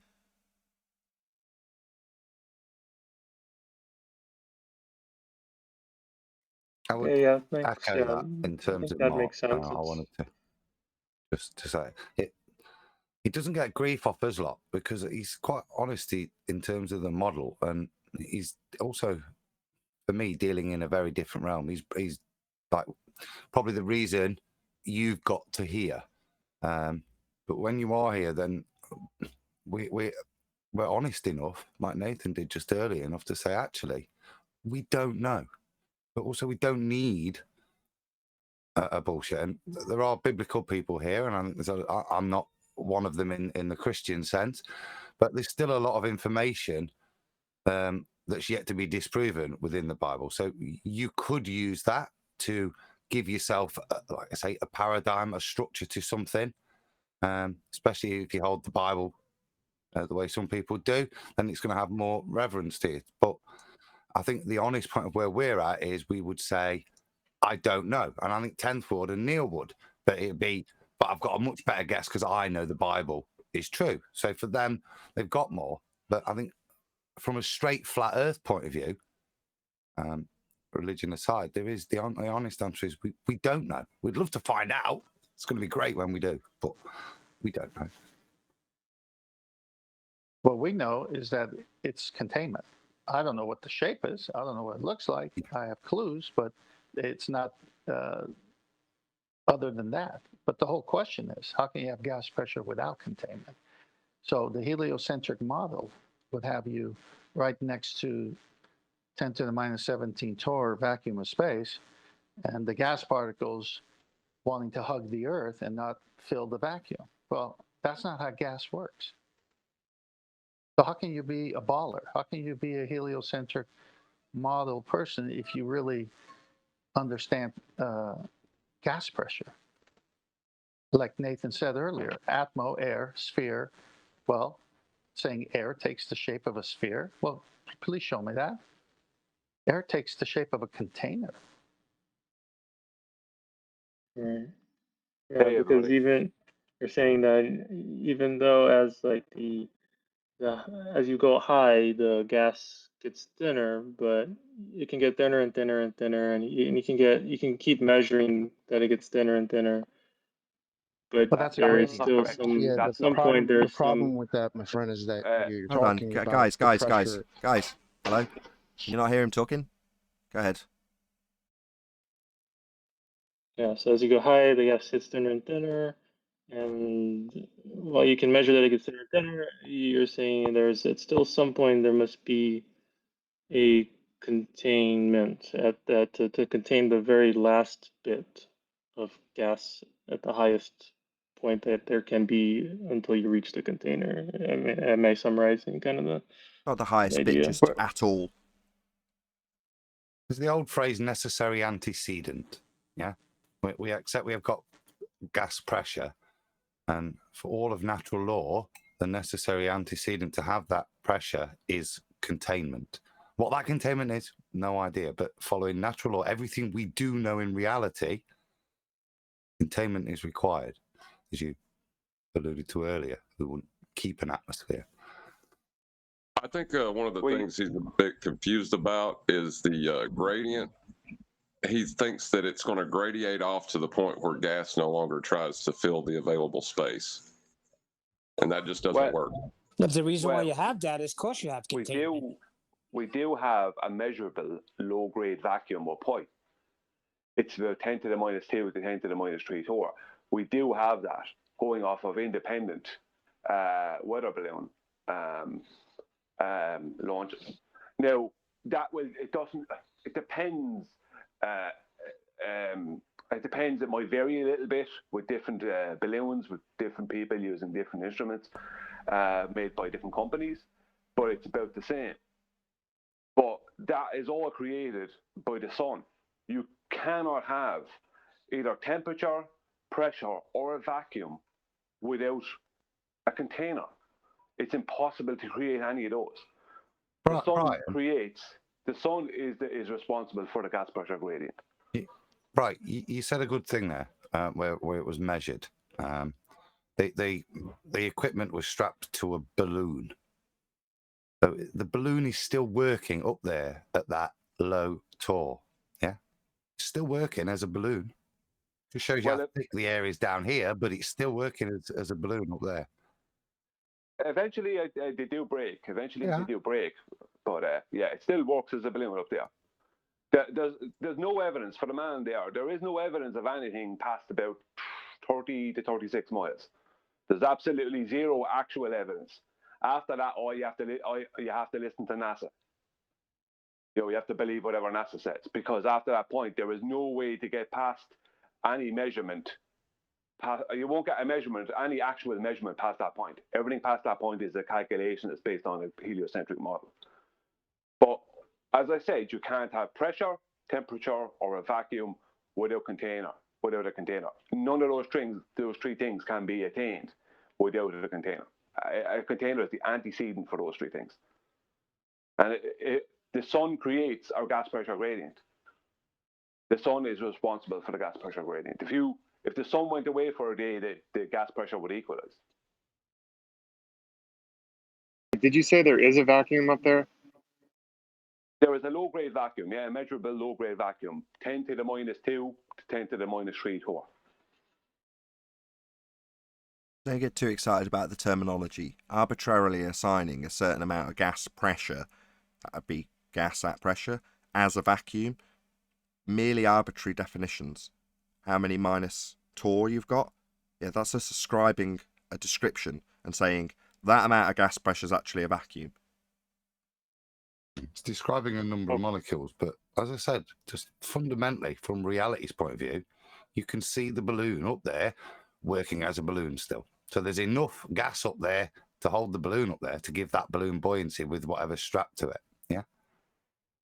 Quick shout out to Noel Watson, just one sec, for joining as a channel member. So thank you very much for joining as a channel member, Noel Watson. I'll do a little bit of e-begging on this extended live show in a minute. When you use that term, there's a vacuum up there, now you're giving an opportunity for an anti-flat earther to jump all over you. That opportunity was always there. How they describe and detail what they consider a vacuum and say, I've travelled up to this area and look, I can show this measurement of this amount of gas pressure, and we call that a vacuum. I win. Do you not think we haven't heard that? You're kidding me, right? So it's just arbitrary, like how you guys talk about how a G unit or like a gravity unit is when you're sitting there. Like that's just arbitrarily assigned. And then 0G is when you're falling. Yeah, within the convention of gravity. Falling at 9.8 meters per second, right? In a perpetual motion. Well, that's 0G. What do you mean 0? Well, constantly falling at a rate. That's constantly falling, so therefore that's 0. Well, why is it? Well, because I say so. And when you're sat there doing nothing, you've got 1 on you. 1 what? 1G. Have I? Yeah. Why? Well, because I said so. Oh, okay. But it's not like a ruler if you have a ruler and you're measuring something and you measure an inch and then you're like, oh, now I'm measuring 0. There's nothing here. And then I'm backing it to, because in my mind, like if you say it's a vacuum, it's like -0 or -1. No, you can't have negative pressure. So even in a Tor value, you're measuring the amount of collisions in a given area. So a rate of how much something's going to collide with something else is pressure. That's a measure of pressure. Doesn't matter if it's PSI or Tor. You're saying, how many times will I have a collision on the walls of the container? That's the Tor value. Well, it might be very, very, very, very, very, very, very, very limited. 10 to the minus 17 Tor, an exponentially limited number of collisions. Yeah? Well, that stands in violation of natural law, because when you've got a vast availability of volume, the gas just fills it.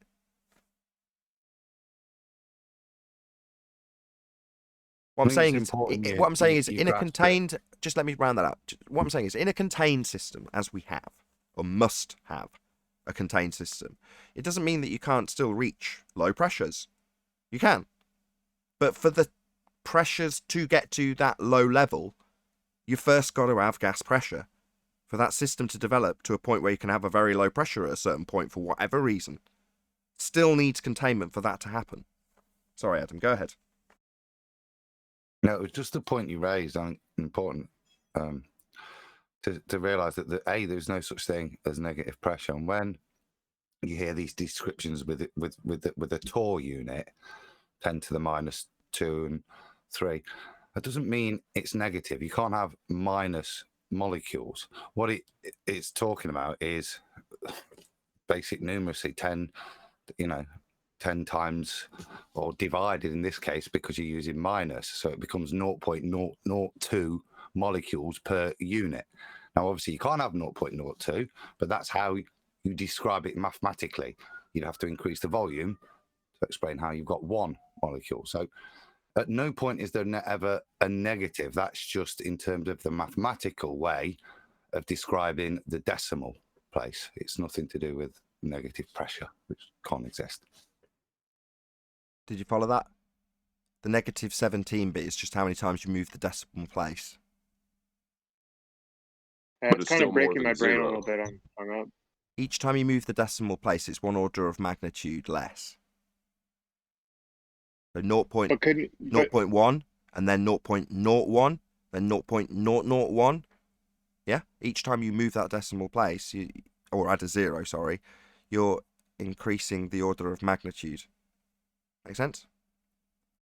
But if I was a baller, I would be like, okay, then there's like a universal container that you're infinitely moving into, 0 pressure. Yeah, sure, and they've got a value for that. What's that beeping? Wow. They've got a value for that, though, haven't they? They've got an area of space. So then you go, okay, fine. Now we can take the gas pressure that we experience, even if you say, all right, well, in that area where they've got a very low pressure, this is an old argument, man, I'm going back a bit to do this. What's it pressing on the top? So you say, oh, it's very, very low pressure up there. Okay. Yeah, but it's still got to press on something. So what's it pressing on? Well, it's got the weight of the air above it pressing down on it, is what they used to tell us. And you're like, well, there's no air above it pressing down on it. There's a vacuum that it can move into. Even though it is what you call a very weak vacuum, if you will. Still pressure. Still got to press on something.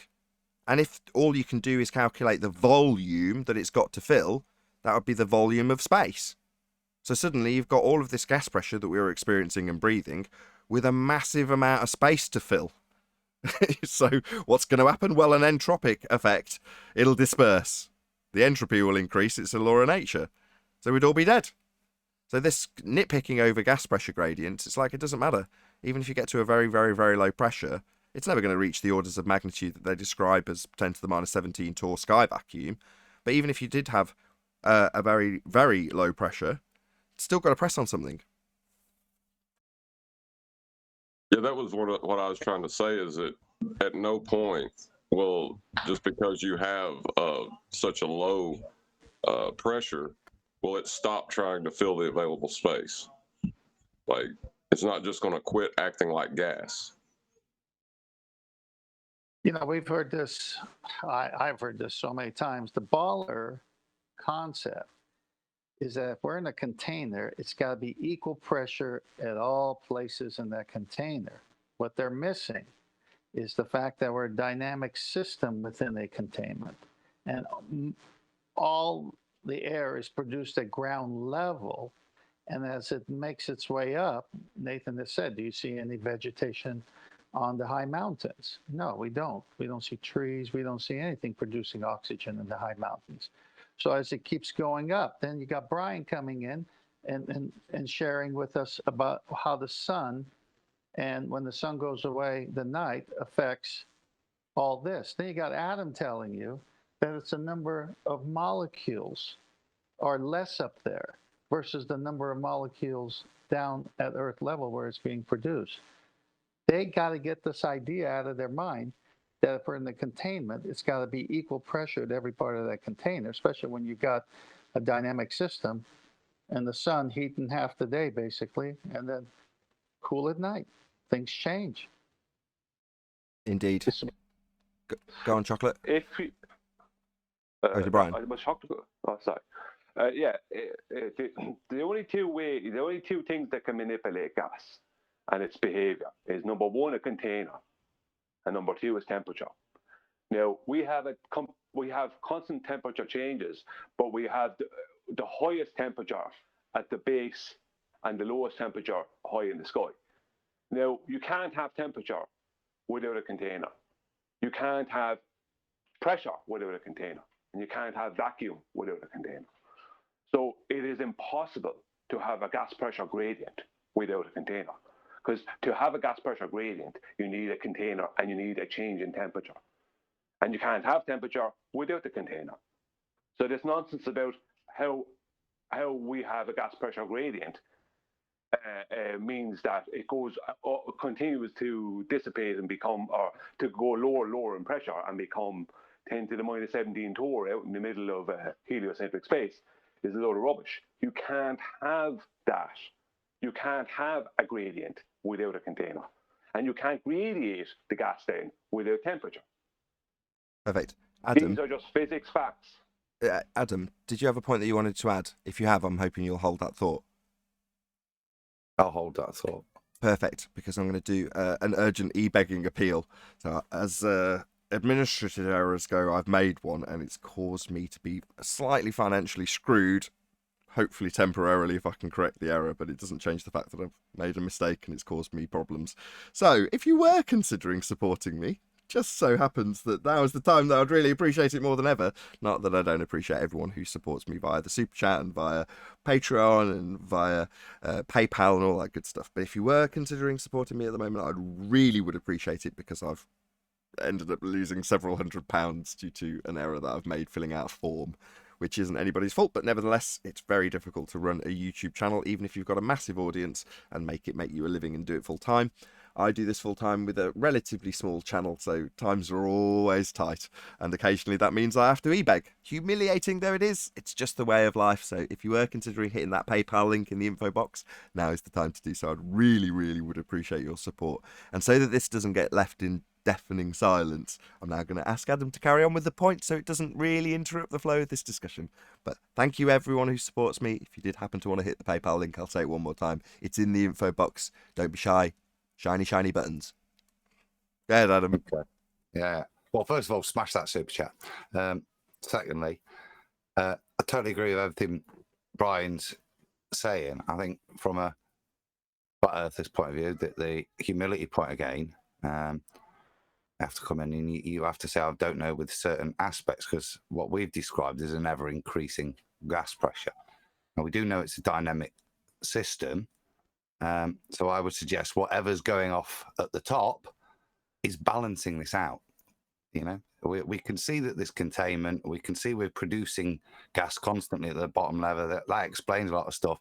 There's got to be a lot of stuff we don't know that's going off at the top. And I've got no problem with that because, yeah, but they're things to find out. But as Brian said, it makes perfect sense. If you think of the sun as a thermal spoon within this container, you can see why it's being agitated. It's turning at quite a fantastic speed, isn't it, as it thermally changes across the plane. So we know lots about the system, but there's still lots to learn, is what I'd say. But what we do know is that it requires containment. So we're normally reaching the point time-wise where the live show would end, and I'd probably be looking to round out the Uncut and After show. So if you're not already subscribed to my second channel, you don't have to be a member to see the Uncut and After show. You get it a day early, or if it's a weekend, sometimes 3 days early.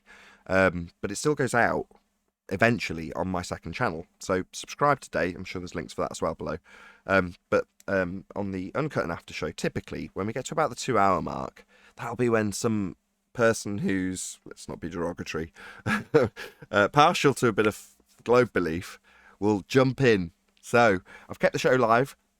Is there anybody in Discord that had anything they wanted to object to or maybe chant through us?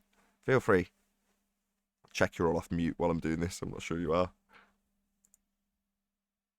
Yeah, I just want to say, yeah, thanks for all the responses. I think an interest.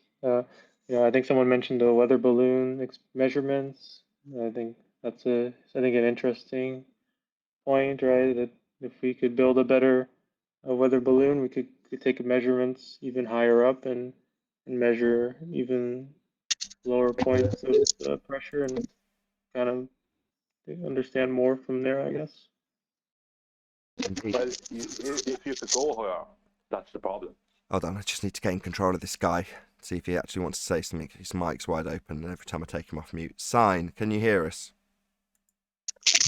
Sign, can you hear us? No, somebody's just removed him. Fine, good.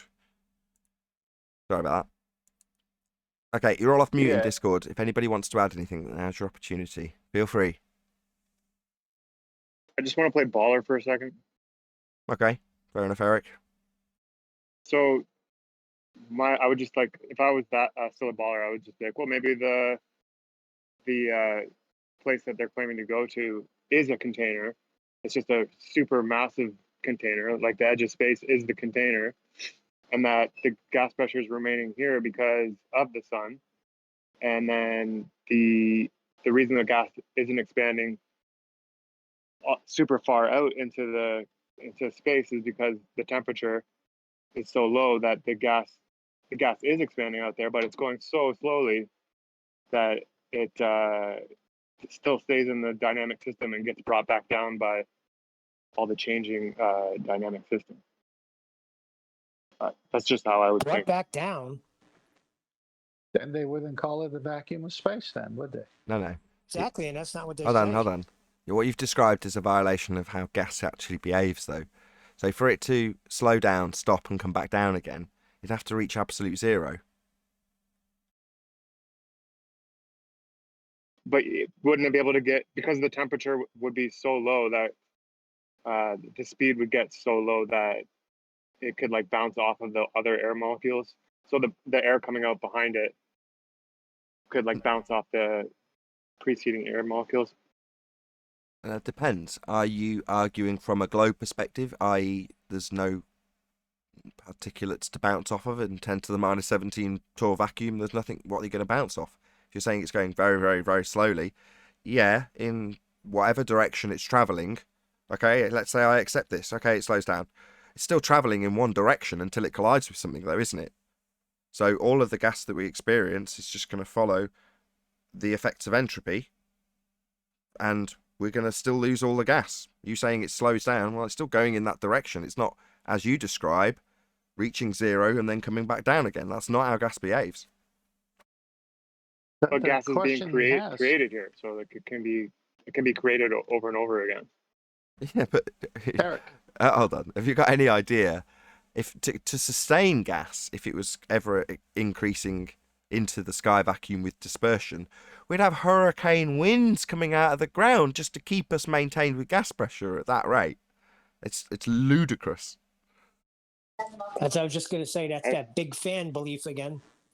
Yeah, but Eric, hang on one second. Eric, you got to realize their claim is an open system. You're describing a closed system. Well, I'd like to scale that back for a second. Think of yourself on the highway going 70, and there's somebody going 40 and you rear end them. Are you going to fly backwards? No, but I would, if it kept happening over and over again, it would create a barrier for. But cars don't bounce off of each other. If it was a bunch of balls, then maybe like a big rubber ball that was stopped, and then another one crashed into the back of it and bounced back. Sure, but the rate that this would occur is proportional to time and described with entropy.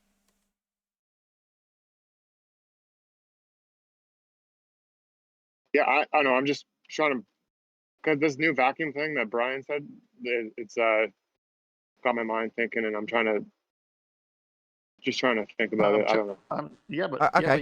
you're making a fatal flaw here. New vacuum thing. No. The fatal flaw you're making is describing it as a closed system rather than their claim that it's an open system. The vacuum of space. Yeah, but the closure would be at the edge of the universe. That's where the they don't closure claim that. Can I just make a point with regard to this thing that Brian said and this -3 or 2 tour up there? The balloon weight and all the weight of the equipment is still less than the volume, that it's occupying in terms of the weight, the mass of the air that's in there. Yeah, it still has buoyancy up there. There's still loads, even though 10 to the -2 sounds really small.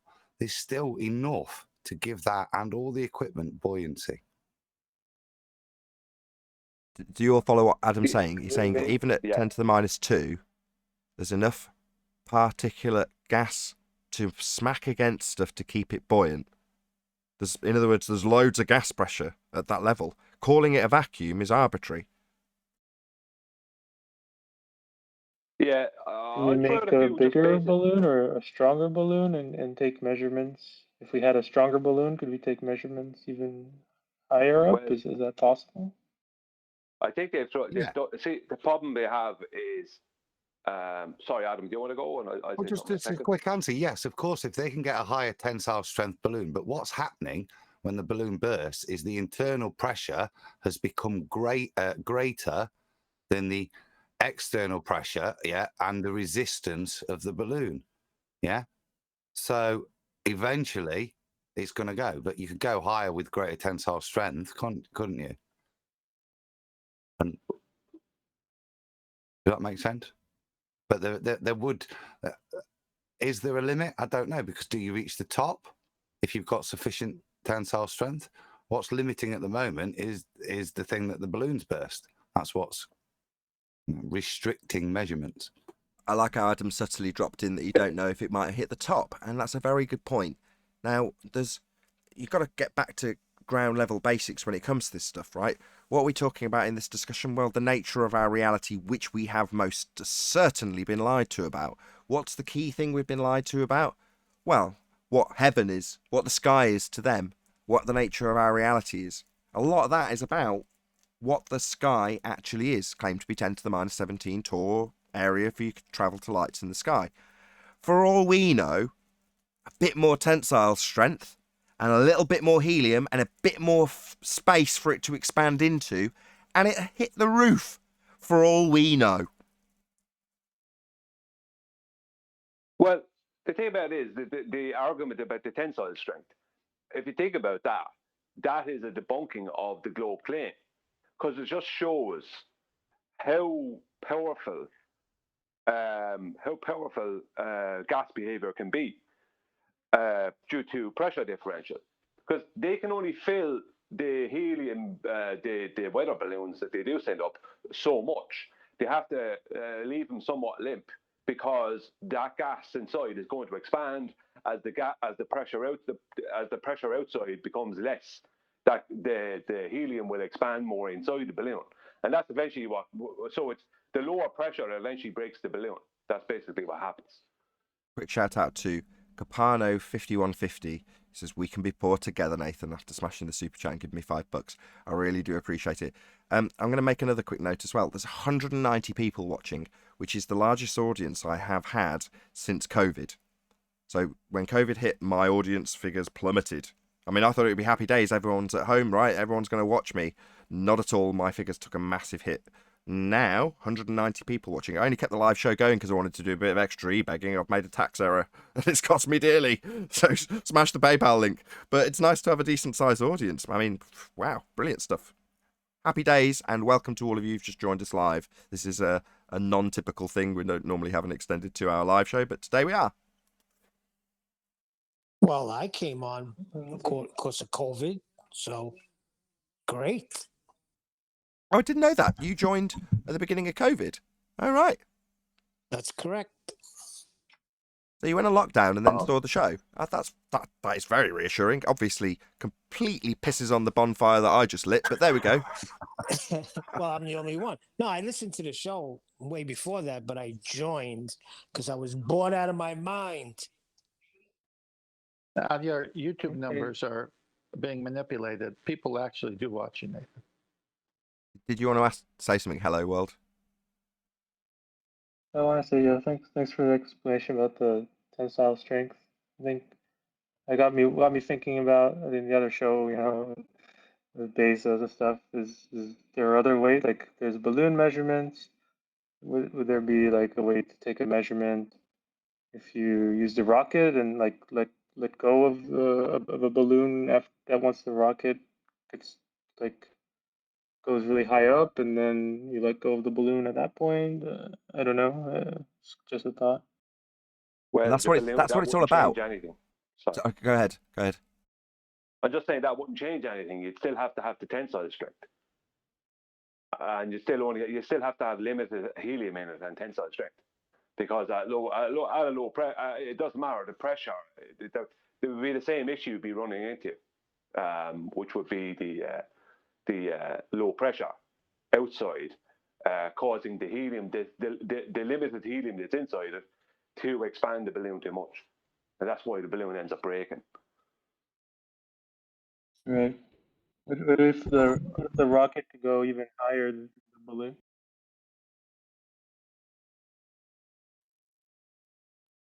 Yeah. So what if the rocket could go higher than the strongest balloon? Then maybe we take the balloon part off. We keep the measurement part of it, and we bring that with us really high up with the rocket. Would we be able to go higher than the balloon would be able to go? Yeah, okay, let me answer that question, right? The next step, if you want to find anything that they claim as a measurement after the balloons, the next step is what is NASA and Space Agency sounding rockets, and they're claiming that these sounding rockets are going off out into a 10 to the minus 17 Torr vacuum, and then dropping a payload that takes measurements and comes back to Earth. This is their claim. So the next step after balloons is a claim that the sky vacuum, the endless sky vacuum, exists, but that is a physics impossibility. So that has to be a load of rubbish. So they don't have anything, any real world measurements. They don't have. They only have a claim of sending rockets up and that go out to basically 10 to the minus 17 Torr, or in that direction of a vacuum, and they drops a payload records the pressure and whatever else, and it comes back down. So you have to go past weather balloons, right, and accept any measurements past that. You have to accept heliocentrism and accept the physics impossibility. So that's the problem. Okay.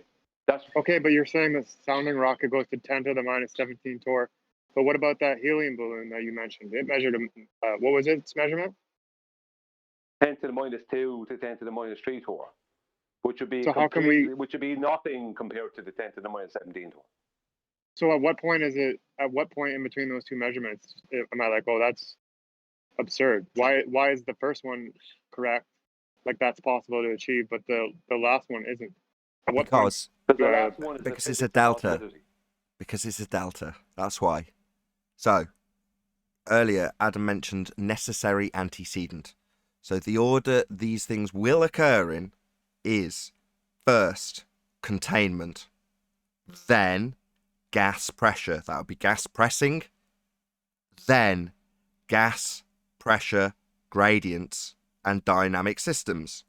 First, you've got to have gas at pressure to develop a dynamic system to have gas pressure gradients. So you've got to have containment in the first instance. So saying, and it's admirable, I was going to commend you, and I will. Where does it end? What is the sky? What point do we don't? Is it that we don't decrease any more in pressure? Because that's going to be the roof, right? And how do we achieve that ends? How do we find the roof? All brilliant questions. And this is part of the joy of finding out about this subject. It's not anymore is it the case that it's the Truman Show example where the teacher pulls down the map and says it's all been discovered. Suddenly the world's your oyster. Anybody with a childlike wonder has got a wonderful time ahead of them when they find out they've been lied to about what the sky is. Because you can ask all the questions you're asking. But there are certain parameters that are going to always apply. In this case, containment first. Then gas pressure. Then gas pressure gradients. It's the red herring of the century. Because all they're doing is employing the same red herring over and over again. Well, we've got gas pressure gradients. Therefore, it dissipates to 10 to minus 17 torr. No, that's a violation of natural law. That would be a vast amount of space for the gas which is at pressure to fill. Can I throw a few facts out there? Sorry, John, I'll go after John. I was just going to say that one of the problems with this topic is that so much of the conventions we use to communicate with have been tainted by heliocentrism, like weight, buoyancy, things like that. There's so much baggage that comes with those words because of how they've been defined through the years. Correct, and that is the essence of magic. Words and their meaning, spells and spelling. Absolutely correct. There's a reason why we call the air we breathe atmosphere. Can I throw a few facts out there that might help people with questions? At 10 miles up, and this is just 10 miles, the temperature is officially minus 51 degrees. And it actually starts to rise after that. So the temperature starts to rise after that. Now, we're not going to go into that part right now. Maybe in a few minutes. Right? So, but below 10 miles up, at least, and this is official, at least 75% of all our gas supply is below 10 miles up. But we have what are known as, what they call, now they call these atmospheric boundary layers, right? Now, what they are is where you see the clouds start to form, the first clouds that start to form, that's where your local boundary layer is. So what we have is boundary layers that keep about at least 75% of that other 75% below the cloud level. So you have the absolute majority of all our gas supply is naturally below the cloud level. And on top of that, both nitrogen, which is claimed to be 78% of our gas supply, and oxygen, which is claimed to be 21% of our gas supply. The two of them, and I'm not even going to talk about the other ones, they're also recycled, but the two of them are constantly recycling with the surface of the Earth. And that makes up 99% of our total gas supply. So 99% of our total gas supply is always recycling with the surface of the Earth. And the other 1% is also recycling. It just doesn't have the same cycle as those two. You have minus 51 degrees at 10 miles up. You have at least 75% of all our gas supply below that 10 miles, and at least 75% of that 75% below the cloud level. There Perfect. is while all these things are explained, and not once is the explanation of gravity needed for any of this, because that's what the heliocentric believers believe, that there is a force of gravity, even though there isn't a force of gravity in their own model since 1950. Right. So the sun is heating the majority of the gases which are at ground level all the time, and it creates a temperature, right? A temperature gradient, and that temperature gradient then creates a gas pressure gradient. How many gases, for the people asking questions there, how many gases can perform past minus 51 degrees? That is a question that we will definitely get answered in the after show. So I'll say stay tuned if you're watching on either premiering stream. I've kept this live show going because I did want to do a bit of extra e-begging. So I've made a bit of a blunder and could do with support. So if you are in a position to support me, or you were considering support me, there is a PayPal link below this video. So please smash that PayPal link, and that'll be very much appreciated. But in the meantime, a massive, huge, enormous thank you to all of you who did smash the super chat, liked, commented, shared, subscribed, became a Nathan Oakley 1980 channel member, and all that good stuff. Once again, stay tuned if you're watching on either premiering stream. I've been Nathan Oakley, and I'll see you all in the next video.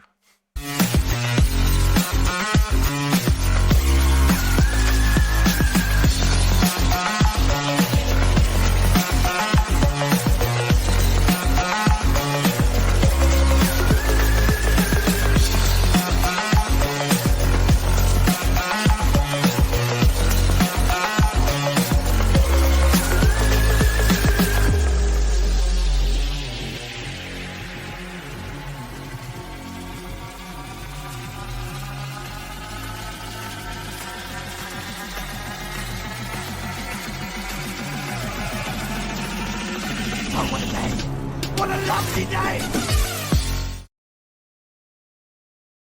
There was so many times that people tried to bring up weight or buoyancy, and like I'd immediately invoke gravity on them because of those words.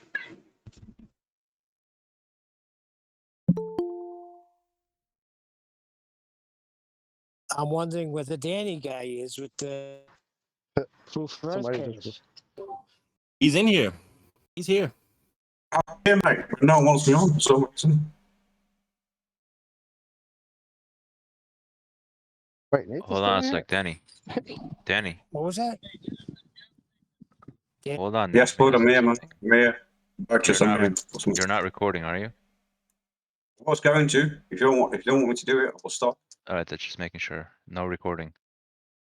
Oh, okay. All right. All right. We close the OBS down. Hang on. Close it down. That's closed. Done. You just entered a verbal contract, by the way. In what Who way? cares? I didn't sign shit. Who cares? Verbal. Get on with Yeah, it. listen, I'll give my word. I'll give my word to Righteous not to record, and I will just close the OBS down. I'm not recording.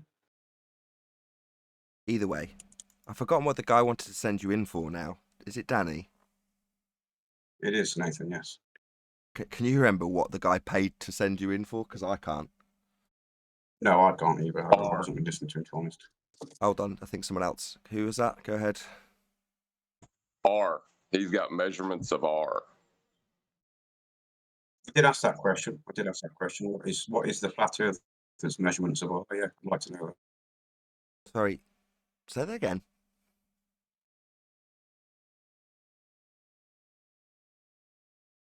I'd like to know the flat earthers' measurement of R on their flat Earth theory. So you appreciate that we're asking for R because Earth as a sphere has a radius, and flat Earth has no Even a need. circle. Even a It's circle. immediately even a circle talk through has a me. radius. Immediately talk through me. I got clarity. I was polite. Now I'm responding. Don't need to immediately talk through me. I'll take it. You're an anti-flat earther, right? You're not fighting globe I'm positions. not. Well, when can I speak? When are you going to let me speak? I'm not quite sure. I don't want to butt in. See, I'm not quite sure. When you pause, I'm thinking, I see. Is it my turn? That's or what? lovely. Just try and let me finish this statement. I will. Okay. Excellent. So, the reason we asked you for evidence of the R value was because Earth as a sphere has a radius value. There is absolutely no requirement for any R value on any flat Earth model that I haven't claimed. So it seems benign and nonsensical to ask. Meanwhile, the question originally asked to you, and the reason you joined, in fact, is R for a sphere Earth, which is your presumably previous belief before anti-flat Earth came about?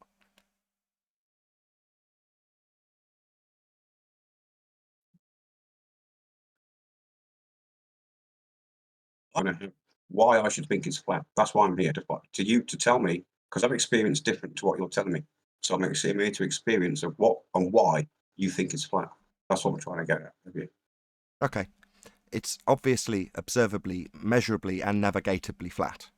Sextants used to triangulate positions with geographical positions of stars on a flat surface. So that would be navigating the world as flat.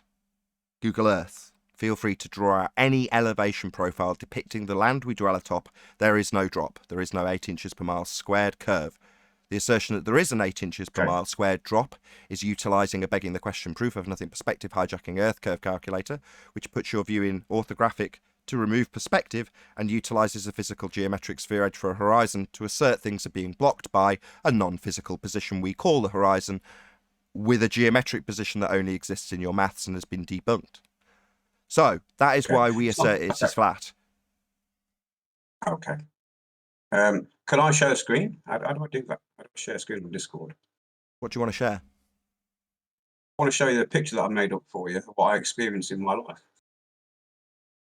What is it?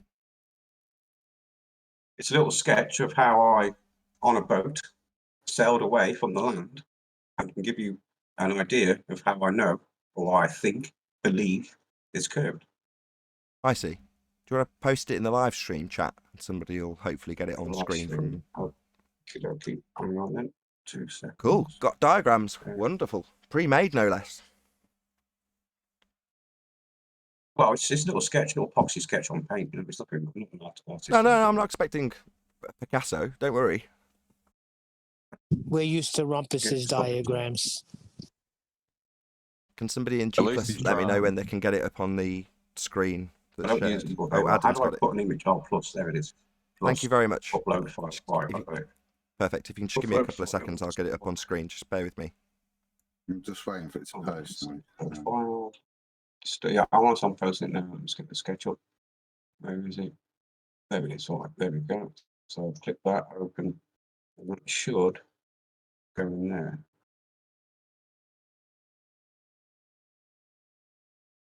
Right, got that. Yes, it's where I can see it anyway. Okay, just give me a second. I'll get it up. Is it presented, Adam? It's a shit drawing, Nathan. It's not the best No, it's drawing, okay. It's honestly. okay. It's fine. It's fine. It's fine. Can you make it any bigger, Adam? I can't see it. It's too small. Open original. Not bad.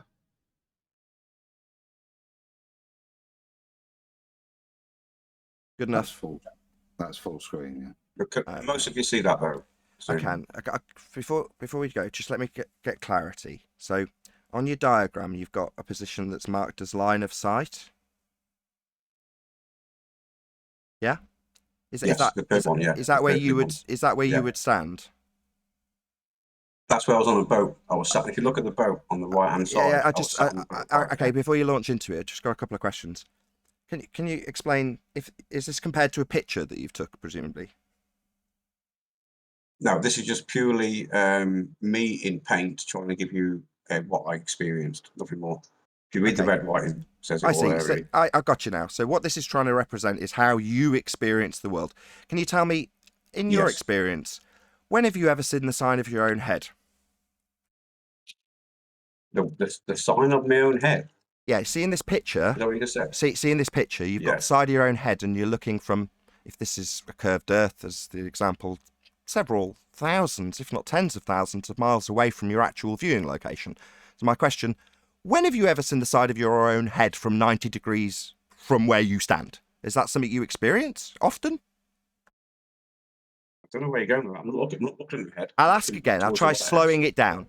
When do you see, as part of your quote experience, the side of your own head, like depicted in this diagram, while you chant through me? Because it's 3 times me explaining the question to you, and you don't seem to get it and want to chant through me repeating it slower. So I'll try again, hopefully without interruption. The question is about when you, in your quote, experience a view of the side of your own head as depicted in this diagram. Okay, I don't know what that actually means. So you want that diagram? You want me to take a picture of my own head or something? I don't understand what that actually Yeah, means. you can see your position in it. Yeah, you can see your own position in it. I don't get to see where I'm standing and my target both in the same shot ever. Okay. I can only see what I can see, which is the target. Let me explain, Nathan, what I experienced.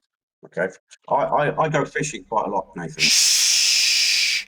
You haven't answered my question. When do you see the side of your own head? This is what you've got on screen. You're saying it's what you experienced. Is this your argument now? The side of my head? Yeah, in this picture, you've got the side of your own head. You can see your own head in the picture. I can't see my head in the picture. Here we go. I'll highlight it for my audience. Stop. Everyone shut up. Everyone shut up. Do you not understand? Shut up. For my audience. Here on screen, where my mouse pointer is pointing to, is the location this gentleman has said he is experiencing the boat from. Now, this would be to say that you can see yourself in what he claims he experiences. So if this is what he is experiencing, as he claims it is, I'm asking, when do you see the side of your own head as it would be in this depiction? Where would you expect to see my side of my head in this? Never, you complete fucking idiot. We don't experience the world without perspective in orthographic view. We don't see the side of your own head. This is not what you experience, you dumb shit. 4 attempts to ask you when you see the side of your own head, and you're going to ask me when we experience it, you dumb cracker. We don't!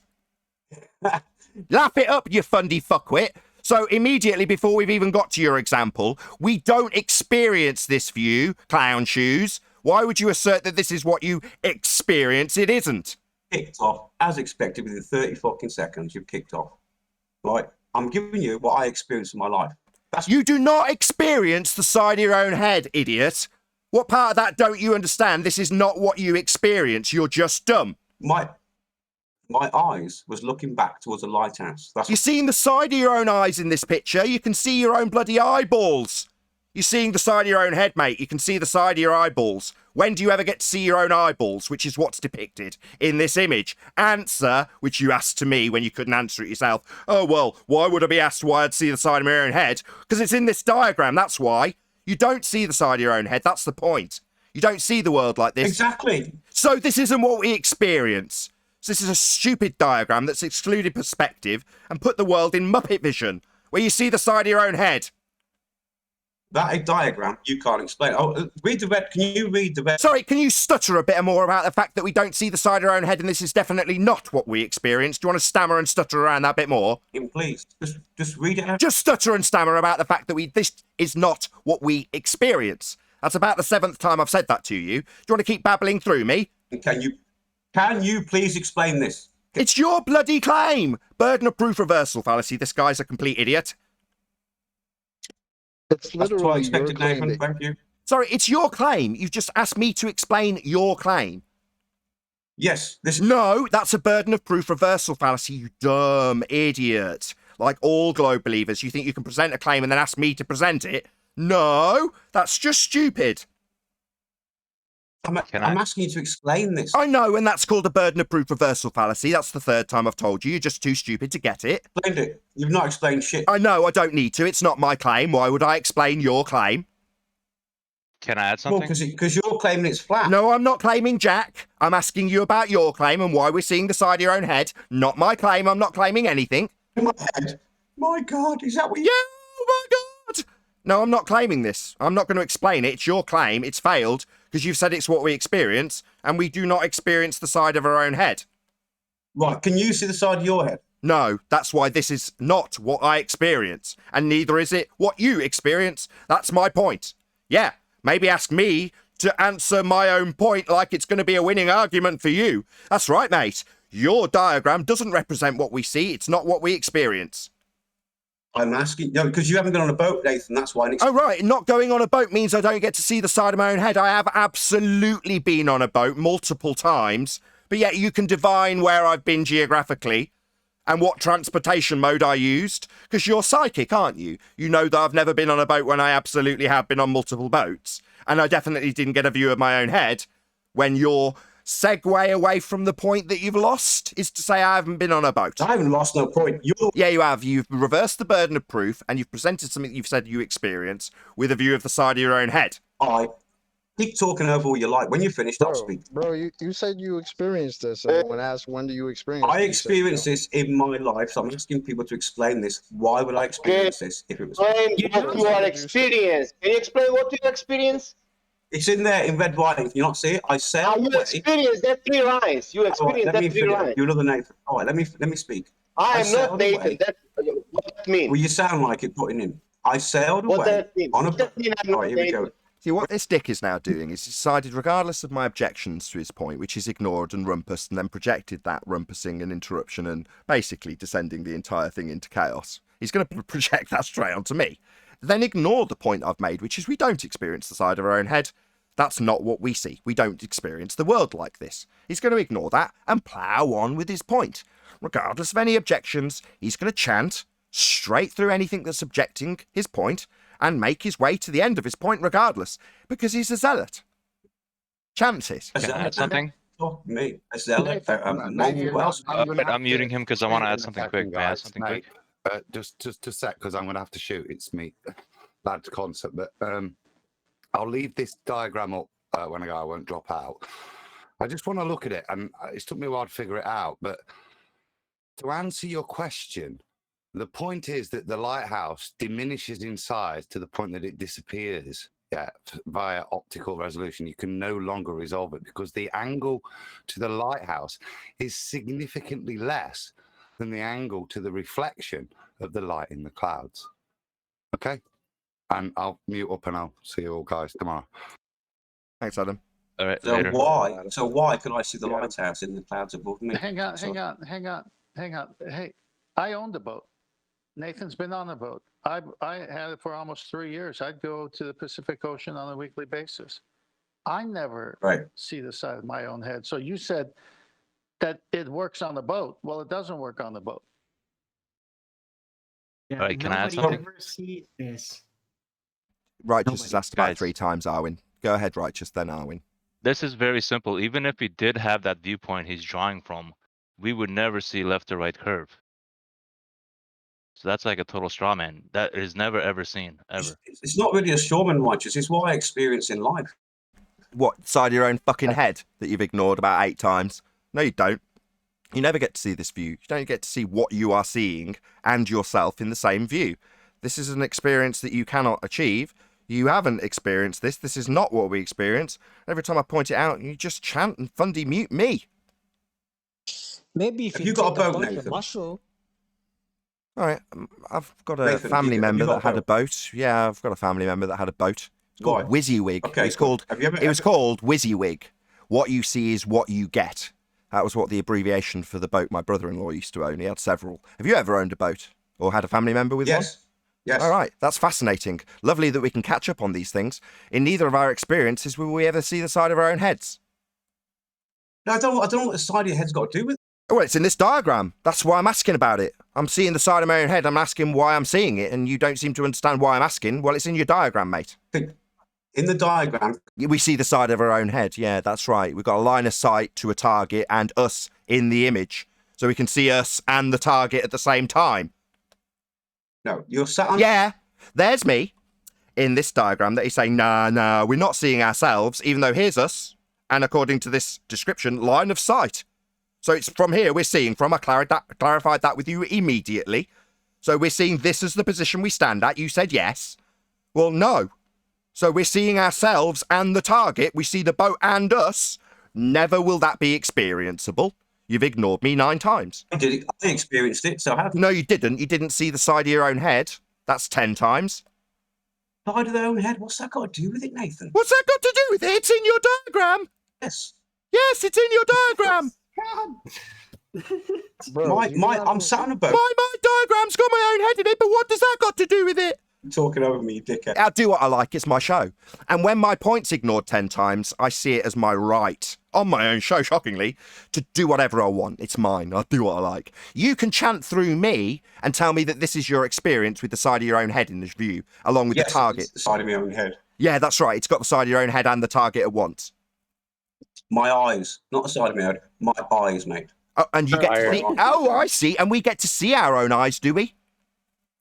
You can, if you get on a boat, like you said, you found. Sorry, we get to see our own eyeballs when we get on a boat. Suddenly we're thousands of miles away from our eyeballs when we get on a boat. No, mate. We never get to see our own eyeballs. That's ludicrous. Take a telescope with you if you want. You won't. Sorry, we don't get to see our own eyeballs through a telescope either. We never get to see this view. We don't get to see us and the target at once. That's 11 times you've ignored me.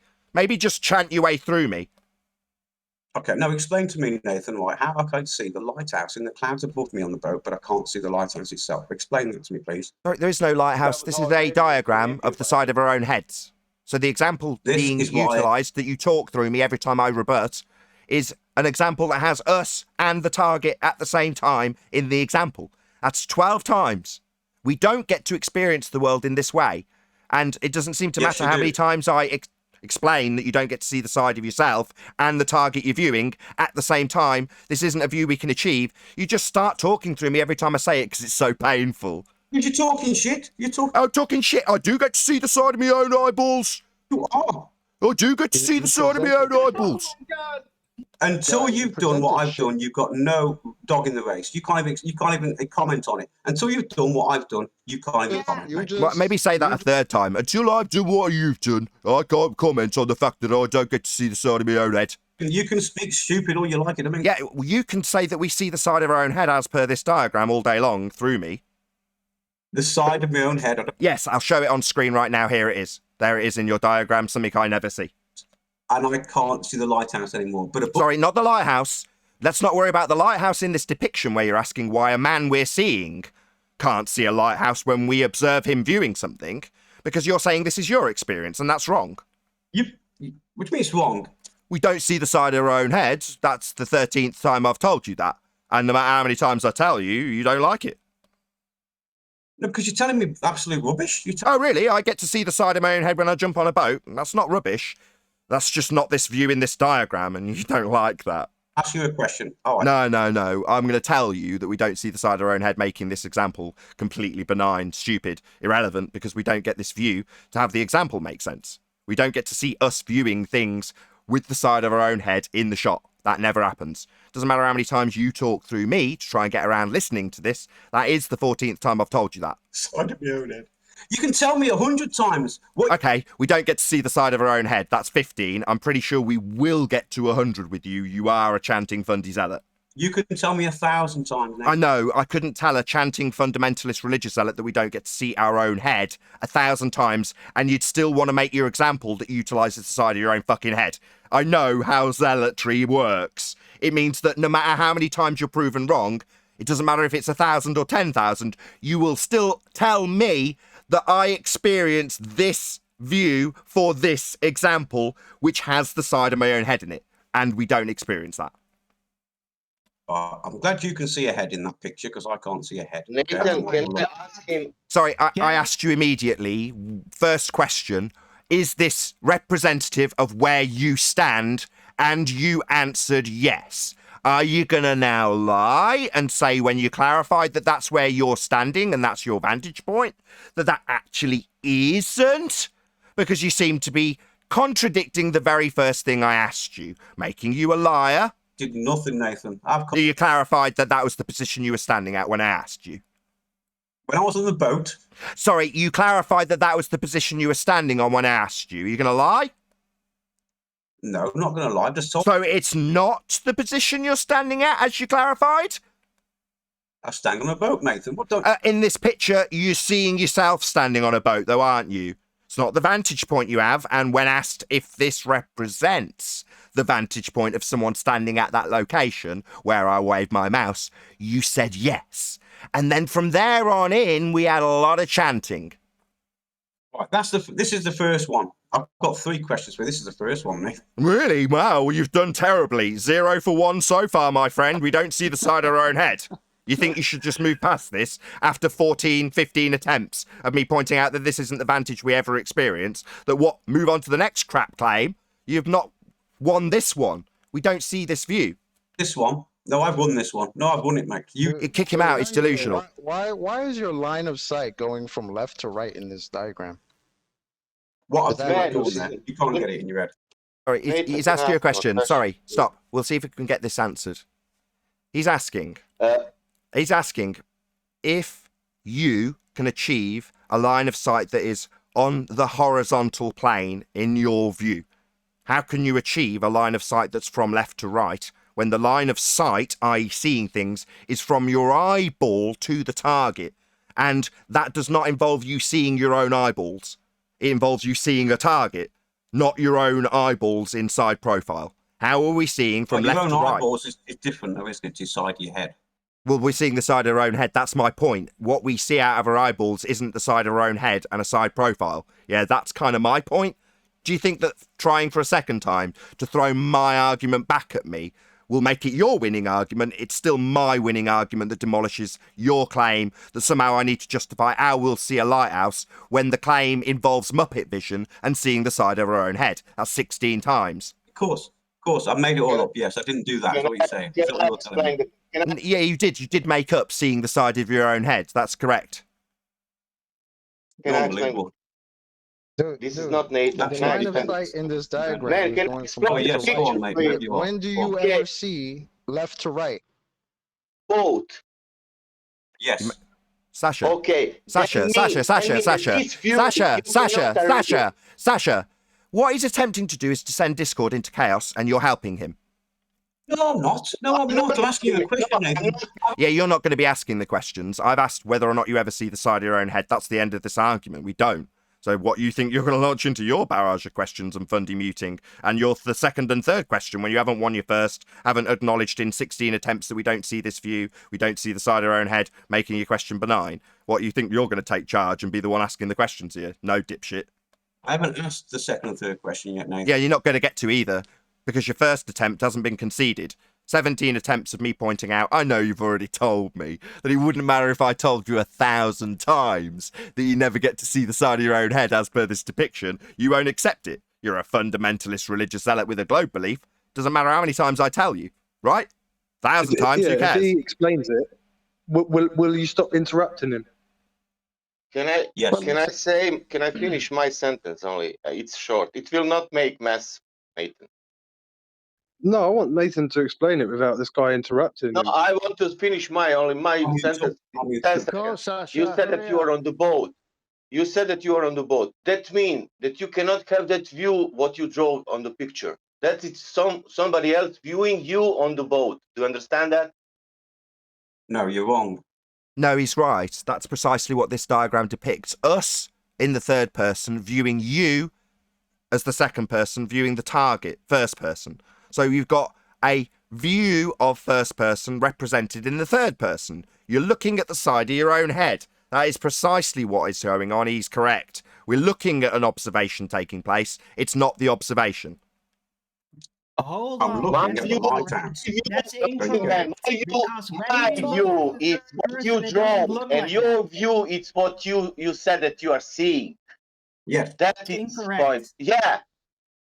But that you don't see, man. That I see. Well, so you're telling me if you was in the boat with me, then you was in the boat. You draw the point of view of the third person, Sasha, man. Do you understand that? And you said that that is your point of view. You said that your point of view is that what we see. Sasha. Is that what he does to me? Just says Nathan, Nathan, Nathan while I'm talking. Is that how he just avoids listening to anything? I'm on the boat with you. The Nathan will see Sasha. that if that's happening. Do you understand that? You draw no, I don't understand. Picture. No, I don't. Do you understand that picture presenting another point of view?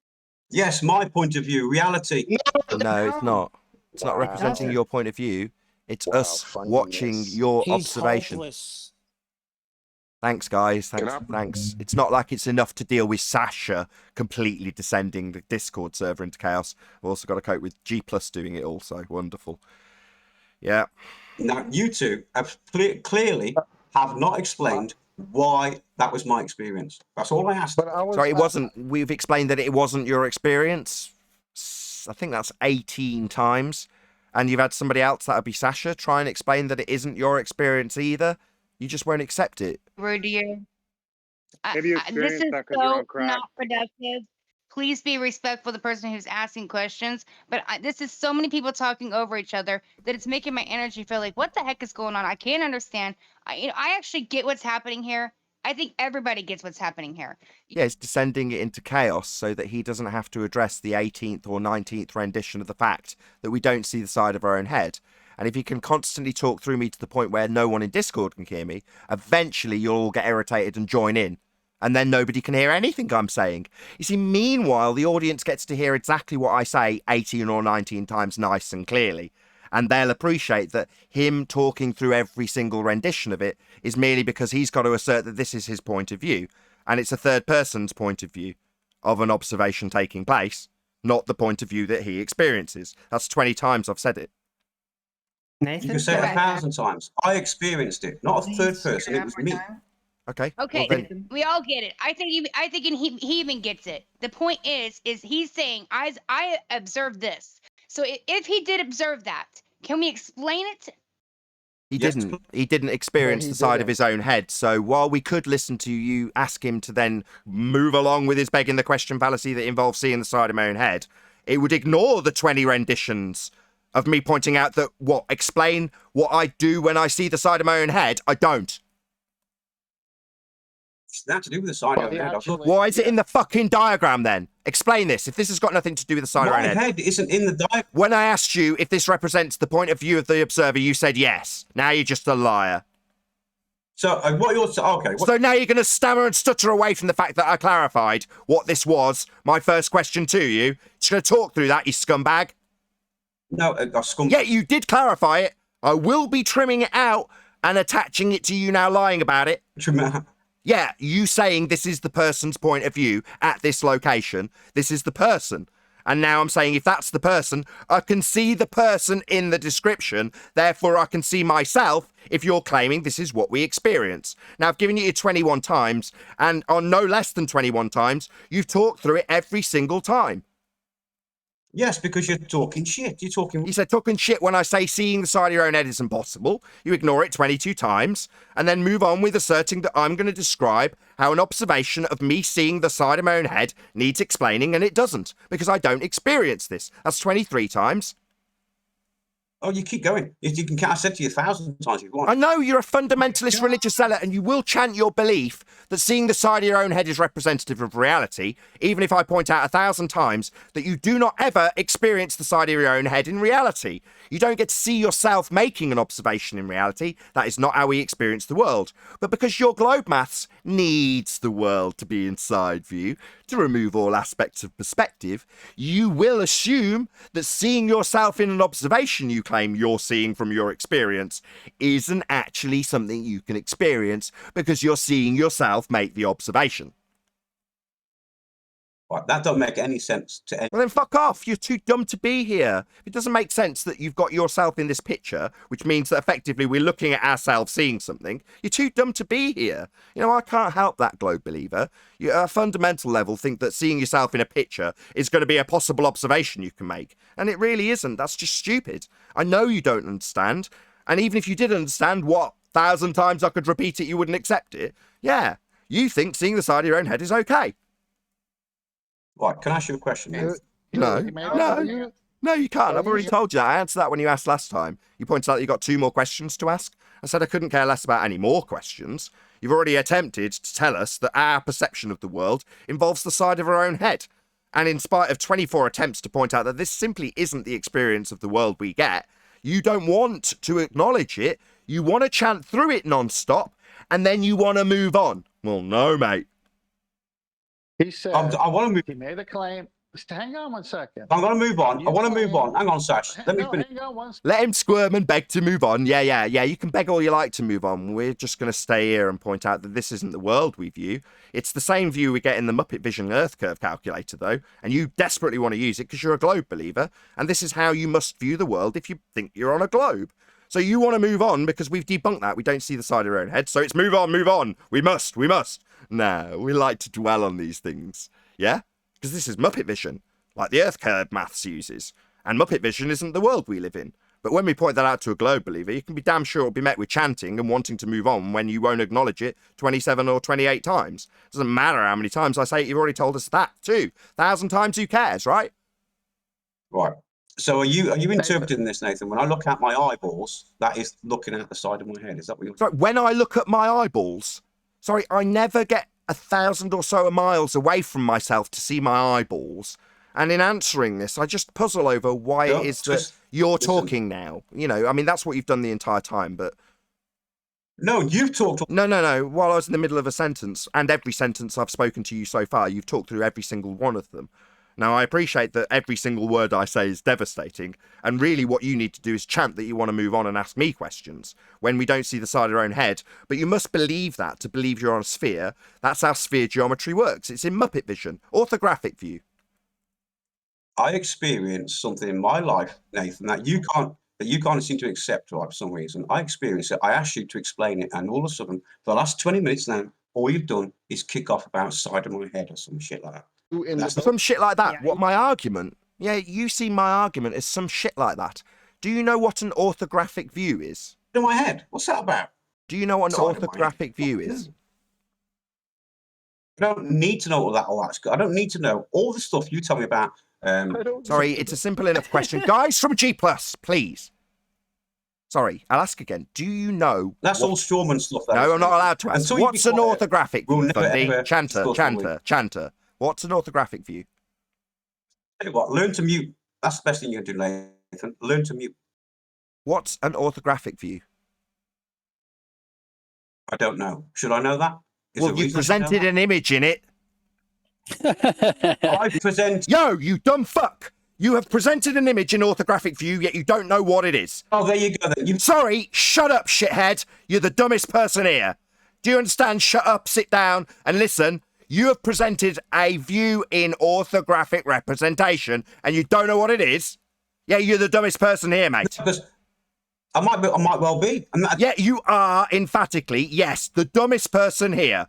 You don't even know what you're presenting. This is an orthographic view. You didn't know that because you don't know what you're presenting. We don't care to convert you. I sketched something up for you. I don't know about orthographic projection. I don't. Yeah, you don't know what it is, but you're utilising it, you stupid man. Well, sorry if I drew a sketch what happened to be orthographic projection. I apologise for that. Oh, right. Oh, that's fine. No worries. No, I'm glad you've apologised. That's not a concern. Maybe you could listen to my response to that rather than talking through me. That's no worries. I'm glad you apologised. You talk for me. Nathan, you've done... Meanwhile, we don't see the world in an orthographic view. That's the fact of the matter. Orthographic mathematical representations of the world are definitely not optical representations of the world. That is not what they are. Now, you seem to think that orthographic view is experienceable because you don't even know what it is. That makes you stupid. I'm trying to correct you, but you're talking through me non-stop. Every time I open the mic to let the audience know that you're not listening to a single word I say, you're jabbering through me continually. So I'm trying to explain to you that the view you have picked is an orthographic representation. And orthographic representations aren't experienceable. They're not optical representations. They're not what we take in with our eyes. But you don't want to understand and accept that, even though I'm having to educate you on what you're claiming. With a burden of proof that I should explain the claim you've made in orthographic view, which you don't know what it is. Because I don't know the name orthographic, I'm ridiculed, yeah? Do you understand? It's not something we experience. It's 29 times. And you saying... Sorry, 29 times I've tried to explain that you don't experience orthographic view, and you're going to tell me now again that it's something you experience, even though you didn't know what it was. And now you're going to tell me how it's what you experience, even though you only found out the name of it about 25 seconds ago, you arrogant Dumbo. That's what you got. So it started off with side of my face, and now it's orthographic. Is that yeah, side of your own head, also known as Muppet Vision. You ever heard me bandy around the world Muppet Vision before? Right, so So seeing the side of your own head, orthographic view, that's right, yeah. This dumb shit view that you've given us, yeah, that's right. The one you didn't understand and I'm having to educate you on, yeah. The one that we cannot experience in reality, yes, that's right. We don't experience the world in orthographic view. It's not something we experience. If you knew what orthographic view was, you'd understand we don't experience it, but I've just spent 30 attempts, maybe it won't be 1,000, trying to explain that this view you've given us isn't experienceable. Now, 30 attempts later, maybe you could actually acknowledge that rather than talk through it.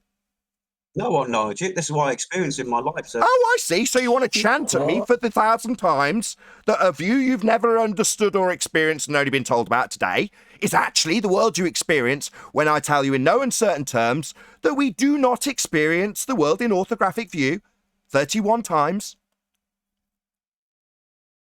Okay, bro. Do you want a 3D view then? Bro, if this is your experience, let me explain something to you. If this is your experience, what you need to do is you need to get in your car and drive to the doctor's office because you're a crazy person. See, now that you've got people declaring you insane based on the fact that you think this is what you experience, do you think it's reasonable that I explain the claim within this nonsense view we don't have? Because you've spent 30 attempts while I've tried to tell you we don't experience this, demanding that I explain the example using this view we don't experience. Seems unreasonable to me. Me, Nathan, how can you tell me I didn't experience it when I did? Because we don't experience orthographic view. That's 32 times I've attempted to tell you that. Of course, we're dealing with a globe believer, so you're obviously very slow. So it's going to take at least 1,000 times, you've told us. Doesn't matter how many times I explain that we don't experience orthographic view, you'll tell me we experience it this way. We don't. I did. Dave, can I ask him a question? Go ahead, Chocolate. If he'll allow you. He'll just talk straight through you, I guarantee it. All right, dude. I'm just trying to understand something, right? In this diagram, right? You got boat, right? You're supposed to be in that boat, right? You're the one in the boat? Hello? Yeah, it's gone very quiet because it's the same question I tried to clarify and did get clarification for immediately when he presented this. And now he's gone silent. So, Guy, are you in the boat? No, I'm in the one on the boat. Yes, I said yes. Sorry, you didn't hear me. I said yes, I'm in the boat. All right, so you're on the boat. And you've got this line in this diagram that says line of sight, right? And you've got the line going from the boat, which is on the right, from our vantage in this diagram, to the left, right? Correct. So that's you on the boat looking from the right to the left, right? I was looking back towards the lighthouse, to be honest. Not left and right. I was looking directly back to. Well, I'm just talking about from where we're looking at it from in this diagram, right? So you're in the boat looking out to the lighthouse from the right to the left, according to this diagram, right? Well, right and left is not. Yeah, I'll go with that just for your. Yeah, go on then. I like and left. Go on. Right? The line is going from the boat from the right to the left. Can you understand that? Yes. Okay, great. Now, what we're doing in this diagram is we're looking at you in the boat, looking from right to left. Thank you. Right? Right. Hello? Go on. Carry on. No, I need to understand. In this diagram, we are looking at you looking from right to left in this diagram. Is that correct?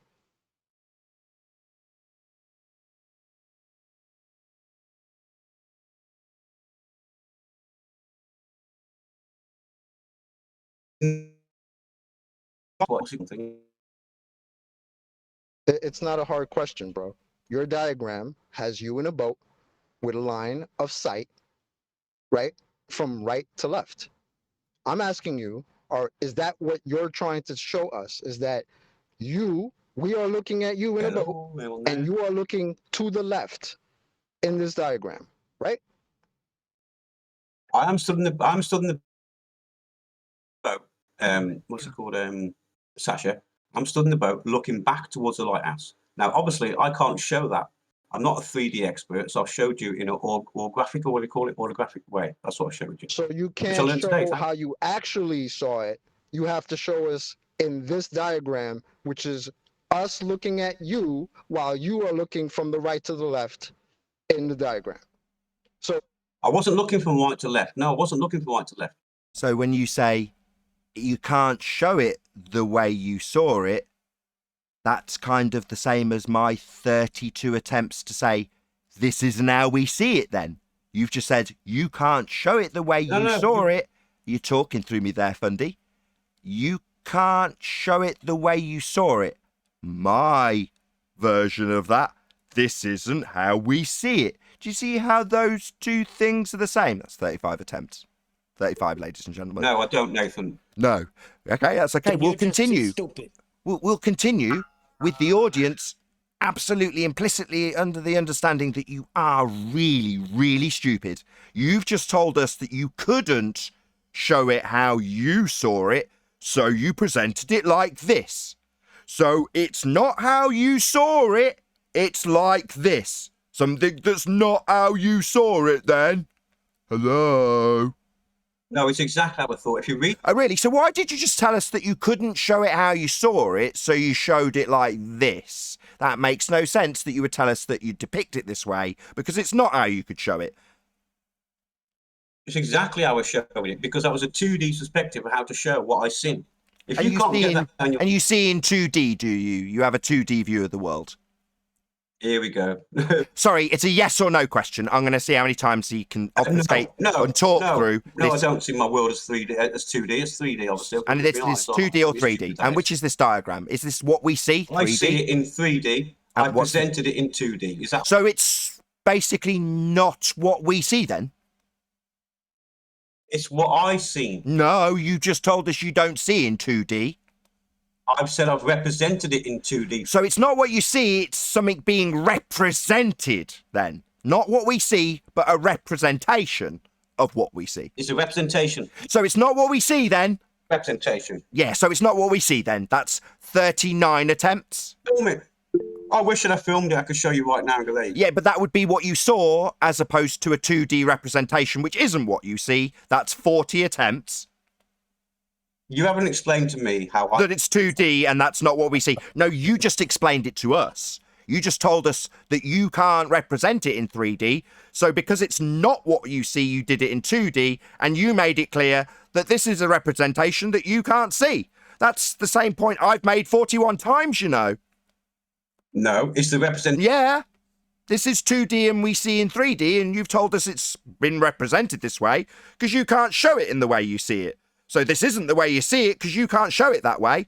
That's 42 attempts with a complete idiot being humiliated by a flat earther for an audience, ladies and gentlemen. This is what you descend into if you've got a globe belief. The level of stupidity where you will have your own claim and your own words put back to you 43 times, and it explained that you telling us you've had to put it into 2D because it's not what you see is my very first objection 45 attempts ago.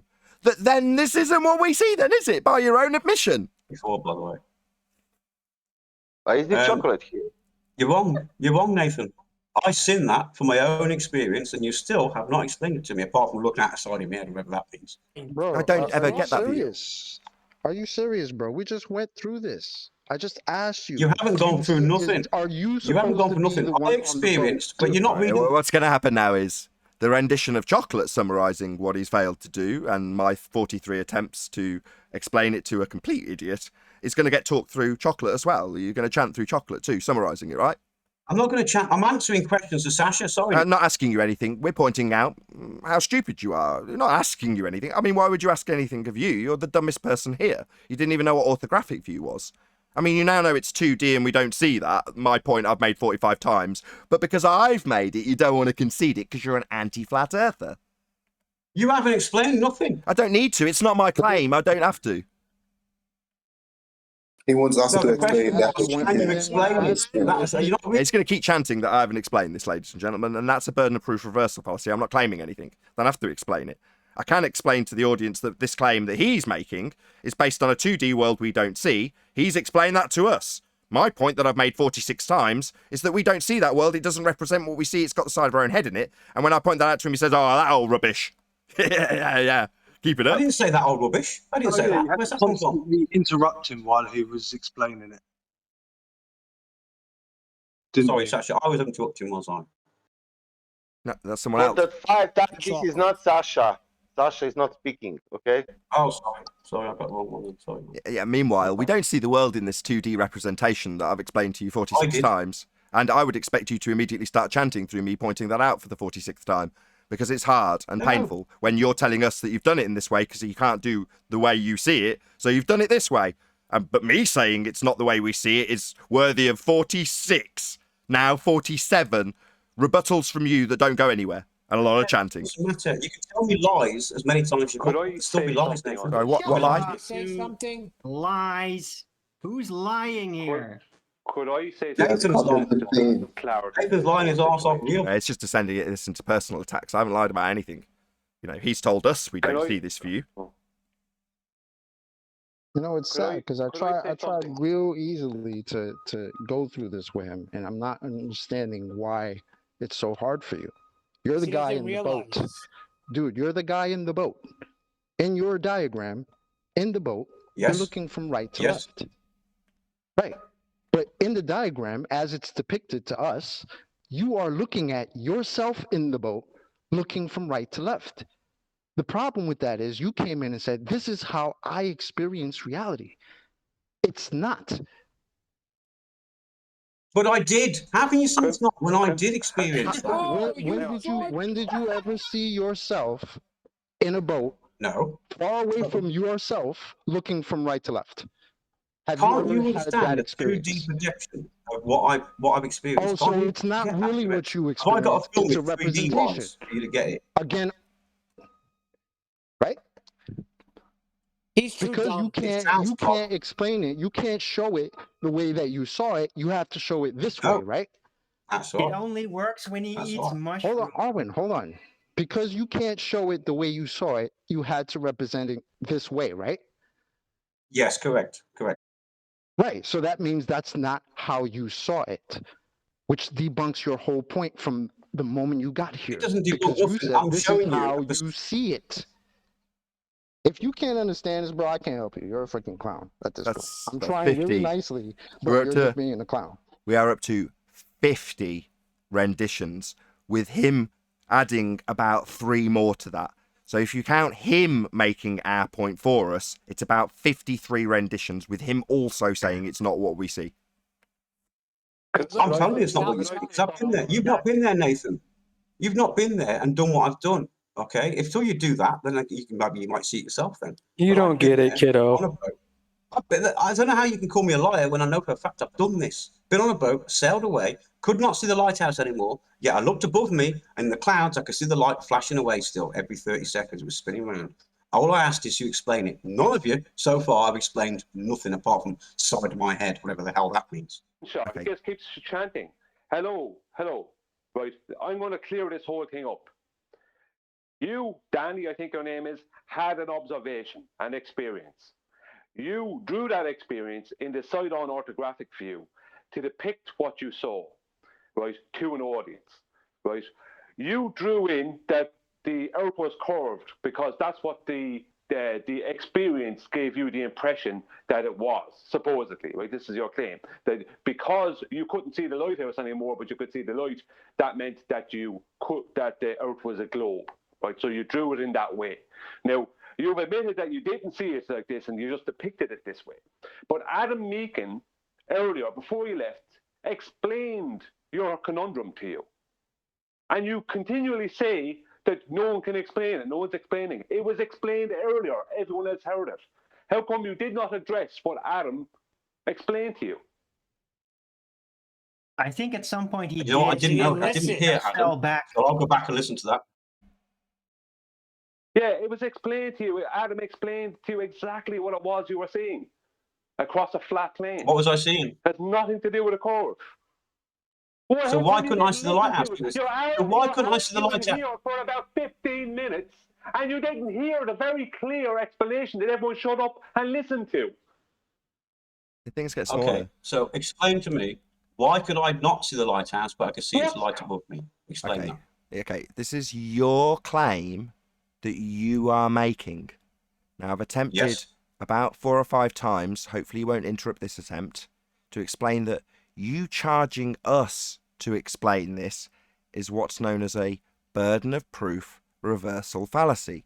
It is not my claim. I don't have to explain it. However, you're attempting to utilize this depiction of a world in orthographic view as a claim proof of a side profile sphere edge blocking your view of the lighthouse. Now, when you present it in this particular depiction, the representation removes angular size limitations at distance. The boat is not scale changing with distance in this diagram. So your boat remains the same feet and inches or meters value as you push it away, and it doesn't represent it getting smaller and smaller into the distance with a limitation to the angle of the bottom of the item based on the deck you're viewing it over.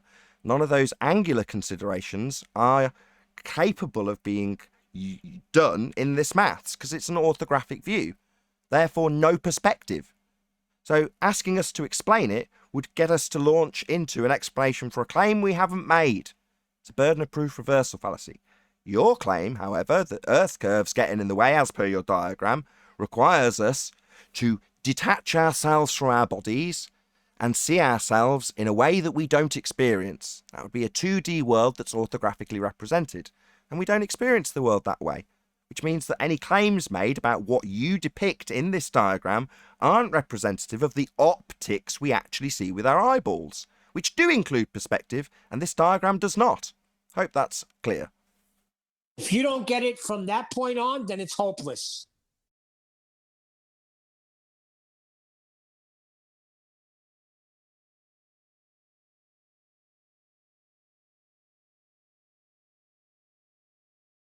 Any reaction at all?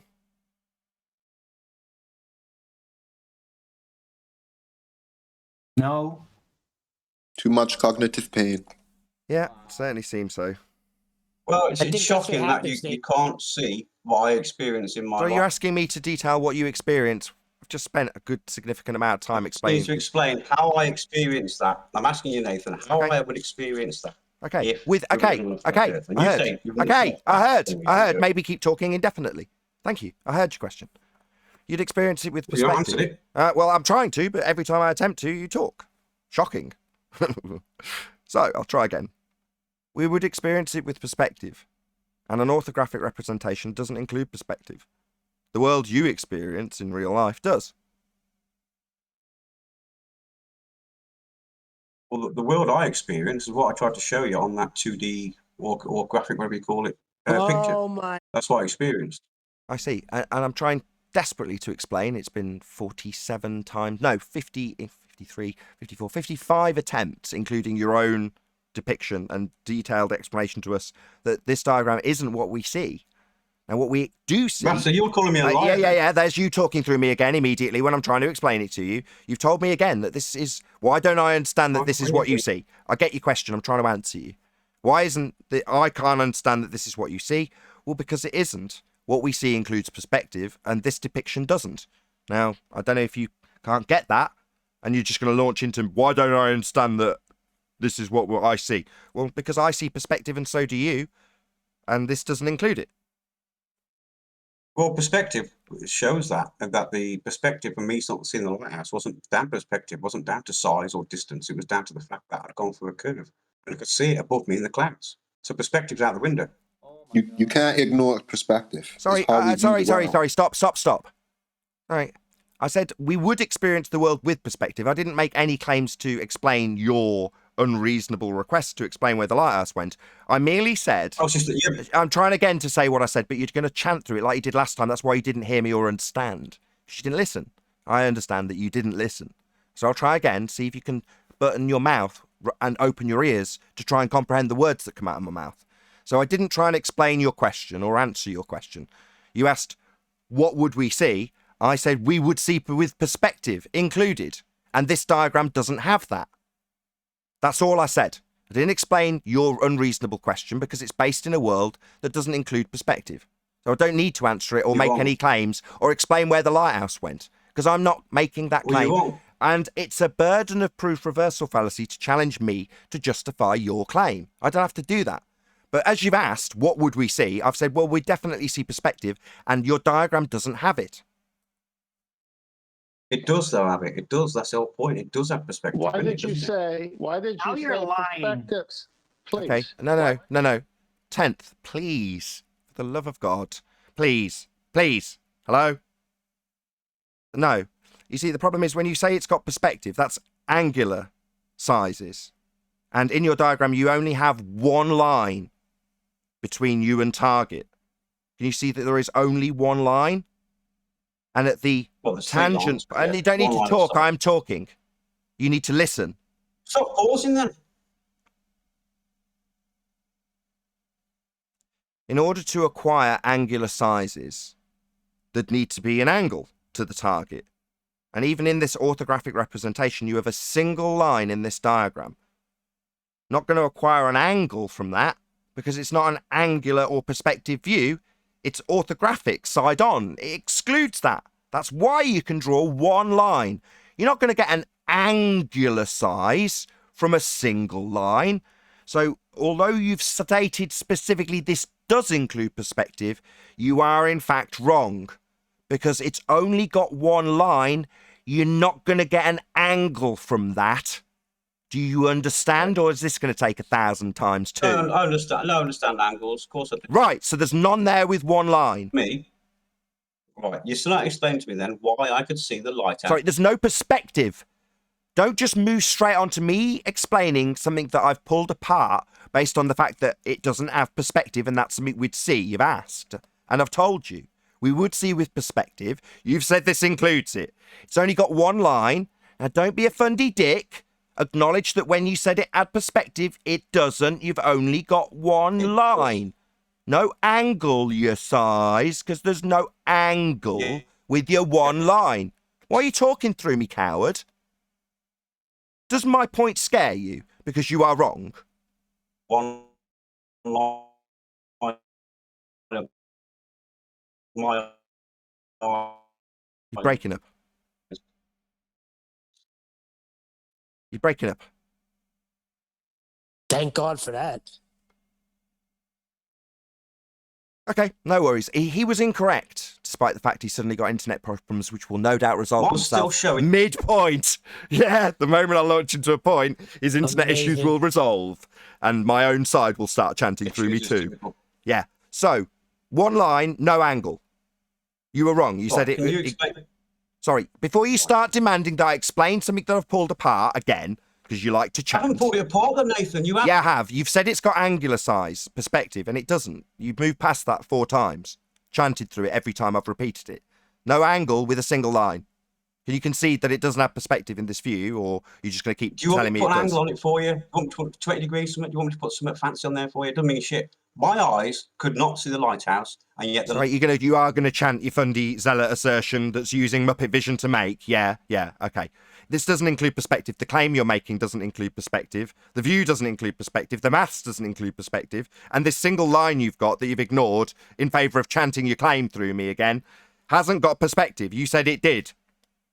Yes, it does. No, it doesn't. You've only got one line. There is no way to acquire angular size from a single line. Look at the... Don't tell me what to look at. I can see there's no angles on this. There's no angular size. You're wrong. Yellow line of the lighthouse. Sorry, there is no angular size. There is only one line.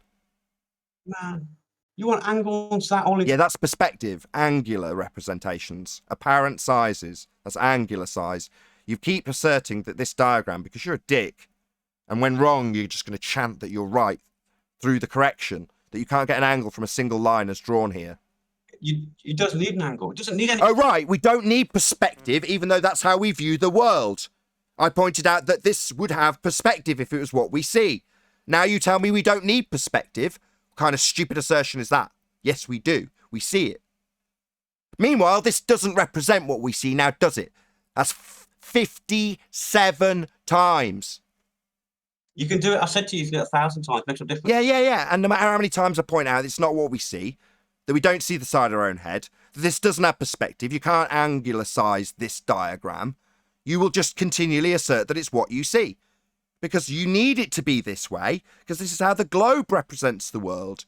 So therefore, you must see the world this way, in spite of every attempt by us, which is going to get into the hundreds by the looks of things, to explain that even by your own admission, this isn't what we see.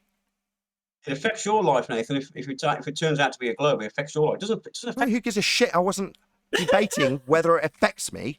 I was debating whether or not you and your assertion that this includes perspective is correct or not. It's got one line, no perspective, no angular sizes in this diagram. You're wrong. You don't need an angular size. So you're going to tell me what we don't need when you told me it included it? Well, if it includes it and we don't need it, why have you included it? You've not... Sorry, why have you included it? You said it was included but not needed. Why have you included it then? You give me 30 seconds. Sorry, why have you included it? You've just said it's not needed, but yet you also simultaneously say it's included. It's included, yes. But it's not needed, so why have you included it? Well, I haven't. You see the word perspective? Sorry, you haven't included it. You seem confused. I don't seem confused there. Well, either you've included it, or it's not needed. You're very confused over... Me, I'm confused. Project that shit straight onto me. No, it doesn't have perspective. You said it was included, and when I point out how it can't possibly have it, you tell me it's not needed. I didn't... So you're calling me a liar now? Yeah, I am. You are a liar. You told me it had perspective. I've pointed out unequivocally how it cannot have it, and your subsequent response is to tell me it's not needed. It's a bit like when we point out that we don't have Earth turning beneath things. You then tell us it's not needed to turn beneath them. Well, you need perspective, it's what we see. You say it's included because it's what we have in our reality. And when I point out how it can't have it, you tell me it's not needed. Making you a lying dick. 6 now, you... What, is that the number of times I'll have to tell you that seeing a 2D world isn't what we see with our eyes, it includes perspective, only for you to tell me that your diagram that's 2D, with the side of your own head, and targets not changing in angular size, and a single line, does have perspective, only for me to point out how it doesn't, and you to tell me subsequently that it's not needed? You finished yet, Nathan? What? Ripping you a new asshole, fundy zealot? Is it not needed, or included? Have you finished? Asking you if perspective is included with this single line with no angle, or not needed. Which is it? I'm not going to answer that, and I'll tell you why. You're not going to answer your fundamental contradiction in your argument? Well, what a shock. I mean, that was me thinking as a globe believer, you'd have this covered in a pinch. I've got it covered. Well, is it needed, not needed, or included, or not included? Which one is it? Perspective is in the drawing if you look, but you've not looked. Oh, really? I've looked and there's only one line. So give me the angle for the boat based on the single line. Oh, I can't. There's only one line. You blind. Sorry, there's no lines of angles to the boat. There's 3 lines. Sorry, there's no line of angle. On the end, what is doing the diagram?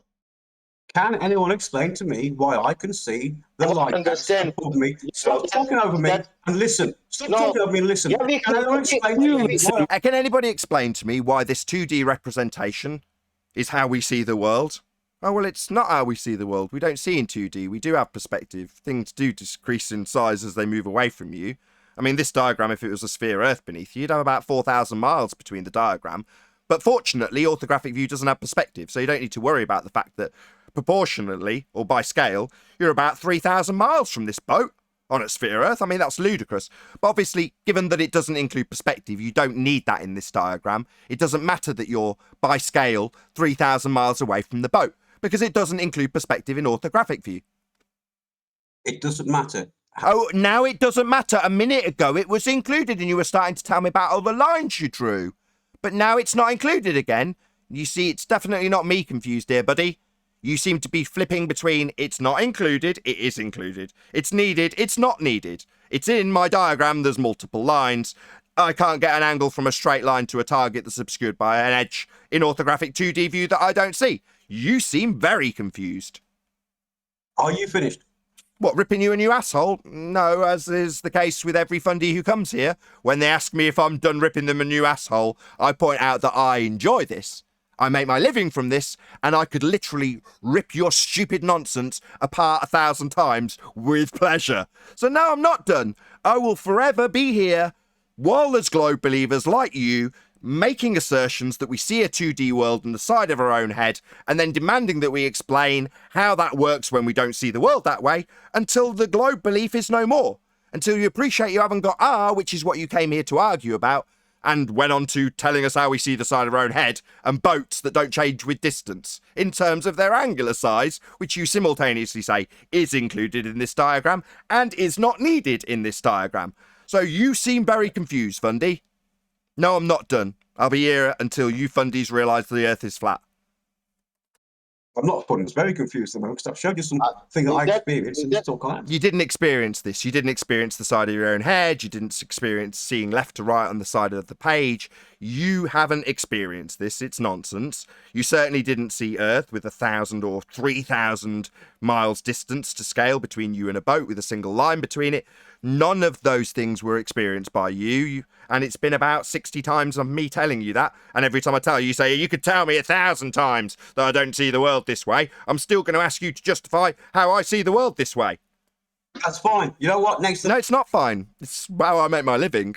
I mean, it's a fundamentalist religious zealot entertainment for flat earthers. You chanting constantly that it's fine that you don't see the world this way, and asking me to explain how the world viewed this way is needing explaining. That's not fine, but it's very good for me to make a living from. That's your own words. You just said it. How do you think you've done? This is how do you think you've won? Do you think you've made your point? Do you think you've done well here? Because I've not made a point at all. No, not at all. No, I don't think you've done well either. I think you've done very badly. You know, you've also demonstrated yourself stupid in excess of 60 times with a rendition of your own argument that this isn't the view you get. 1,000 times. It doesn't. Yeah, no, 1,000 times I could tell you. With you telling me that it's not the view you get, and it wouldn't matter that you're telling me it's not the view you've got. Nathan, we agree on this. We, stutter. Yeah, we haven't got this view. You told me that. Just listen for 2 seconds. Yeah, I've listened to 2 seconds of you telling me how this is actually the view we've got. It's what we experience. And also that it isn't the view you can get. So you had to represent it this way. It's just a representation. Not the view, just a representation of the view. That's what you told us. So next time. Right, so next time, because you called me a lie at the moment, so I didn't. I'm not stringing you a lie. This isn't the view we get. That's no lies in there, scumbag. Just because you're having to lie, don't project onto me. You're shocking. You are a liar. When I go, you came in here claiming you had a question, but really all you had was a claim. Because when your question was very clearly and concisely answered by Adam Meakin, you completely ignored it and never addressed it. So you are a liar. Danny, blah blah blah. You are not interested. You're not interested in an explanation or the answering of a question. You're interested in your claim. You're not. You're interested in. I'm interested. You keep on. No one can answer this. No one can answer this. It was answered about 25 minutes ago by. It wasn't. Everybody heard it. Nobody could not have heard it. It wasn't. He called me a liar. That's the answer. The answer is I'm a liar. You are a liar. You are a liar. You came in pretending you had a question, but really all you had was a claim. So that's your claim. So you support your claim with evidence. Don't be telling us about your diagram, about your claim. You support your own claims, pal. He It's still not don't a question understand. you have, it's a claim. He still don't understand that he has to detach himself to get that view. He still don't understand that.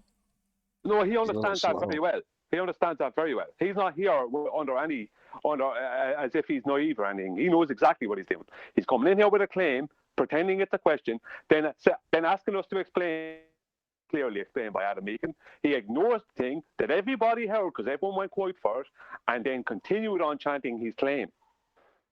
Indeed, his claim's wrapped up in how do you explain this on a flat Earth. He initially started off by asking how we explain an R on a flat Earth when we don't have one.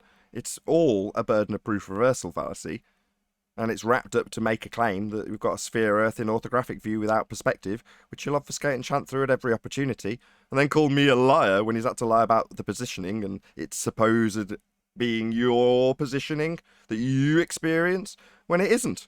It doesn't matter if we chant it at him 70 or 80 or 1,000 times, you won't accept that. Because to believe you're on a sphere, this is the view you think you have. You think that you experience the world through the eyes of someone that isn't you. It's you seeing someone else experience the world without perspective. That's what you're actually viewing here. And he's got to chant through that at every single opportunity. with that, I am going to say, first and foremost, a huge, massive, enormous thank you to both Discord and G Plus panels for making today's after show possible. And of course, a massive thank you to all of you in either Nathan Oakley 1980 or Nathan Oakley Premiering streams. Hopefully smashing the super chat, definitely hopefully smashing the PayPal link, as I'm definitely out of at the moment. So appreciate it if you have done that. Really do appreciate your support. Also, you can get £50 for swapping your UK electricity supplier to Octopus Energy. Link in the info box below this video. I've been Nathan Oakley, and I will see you all in the next video.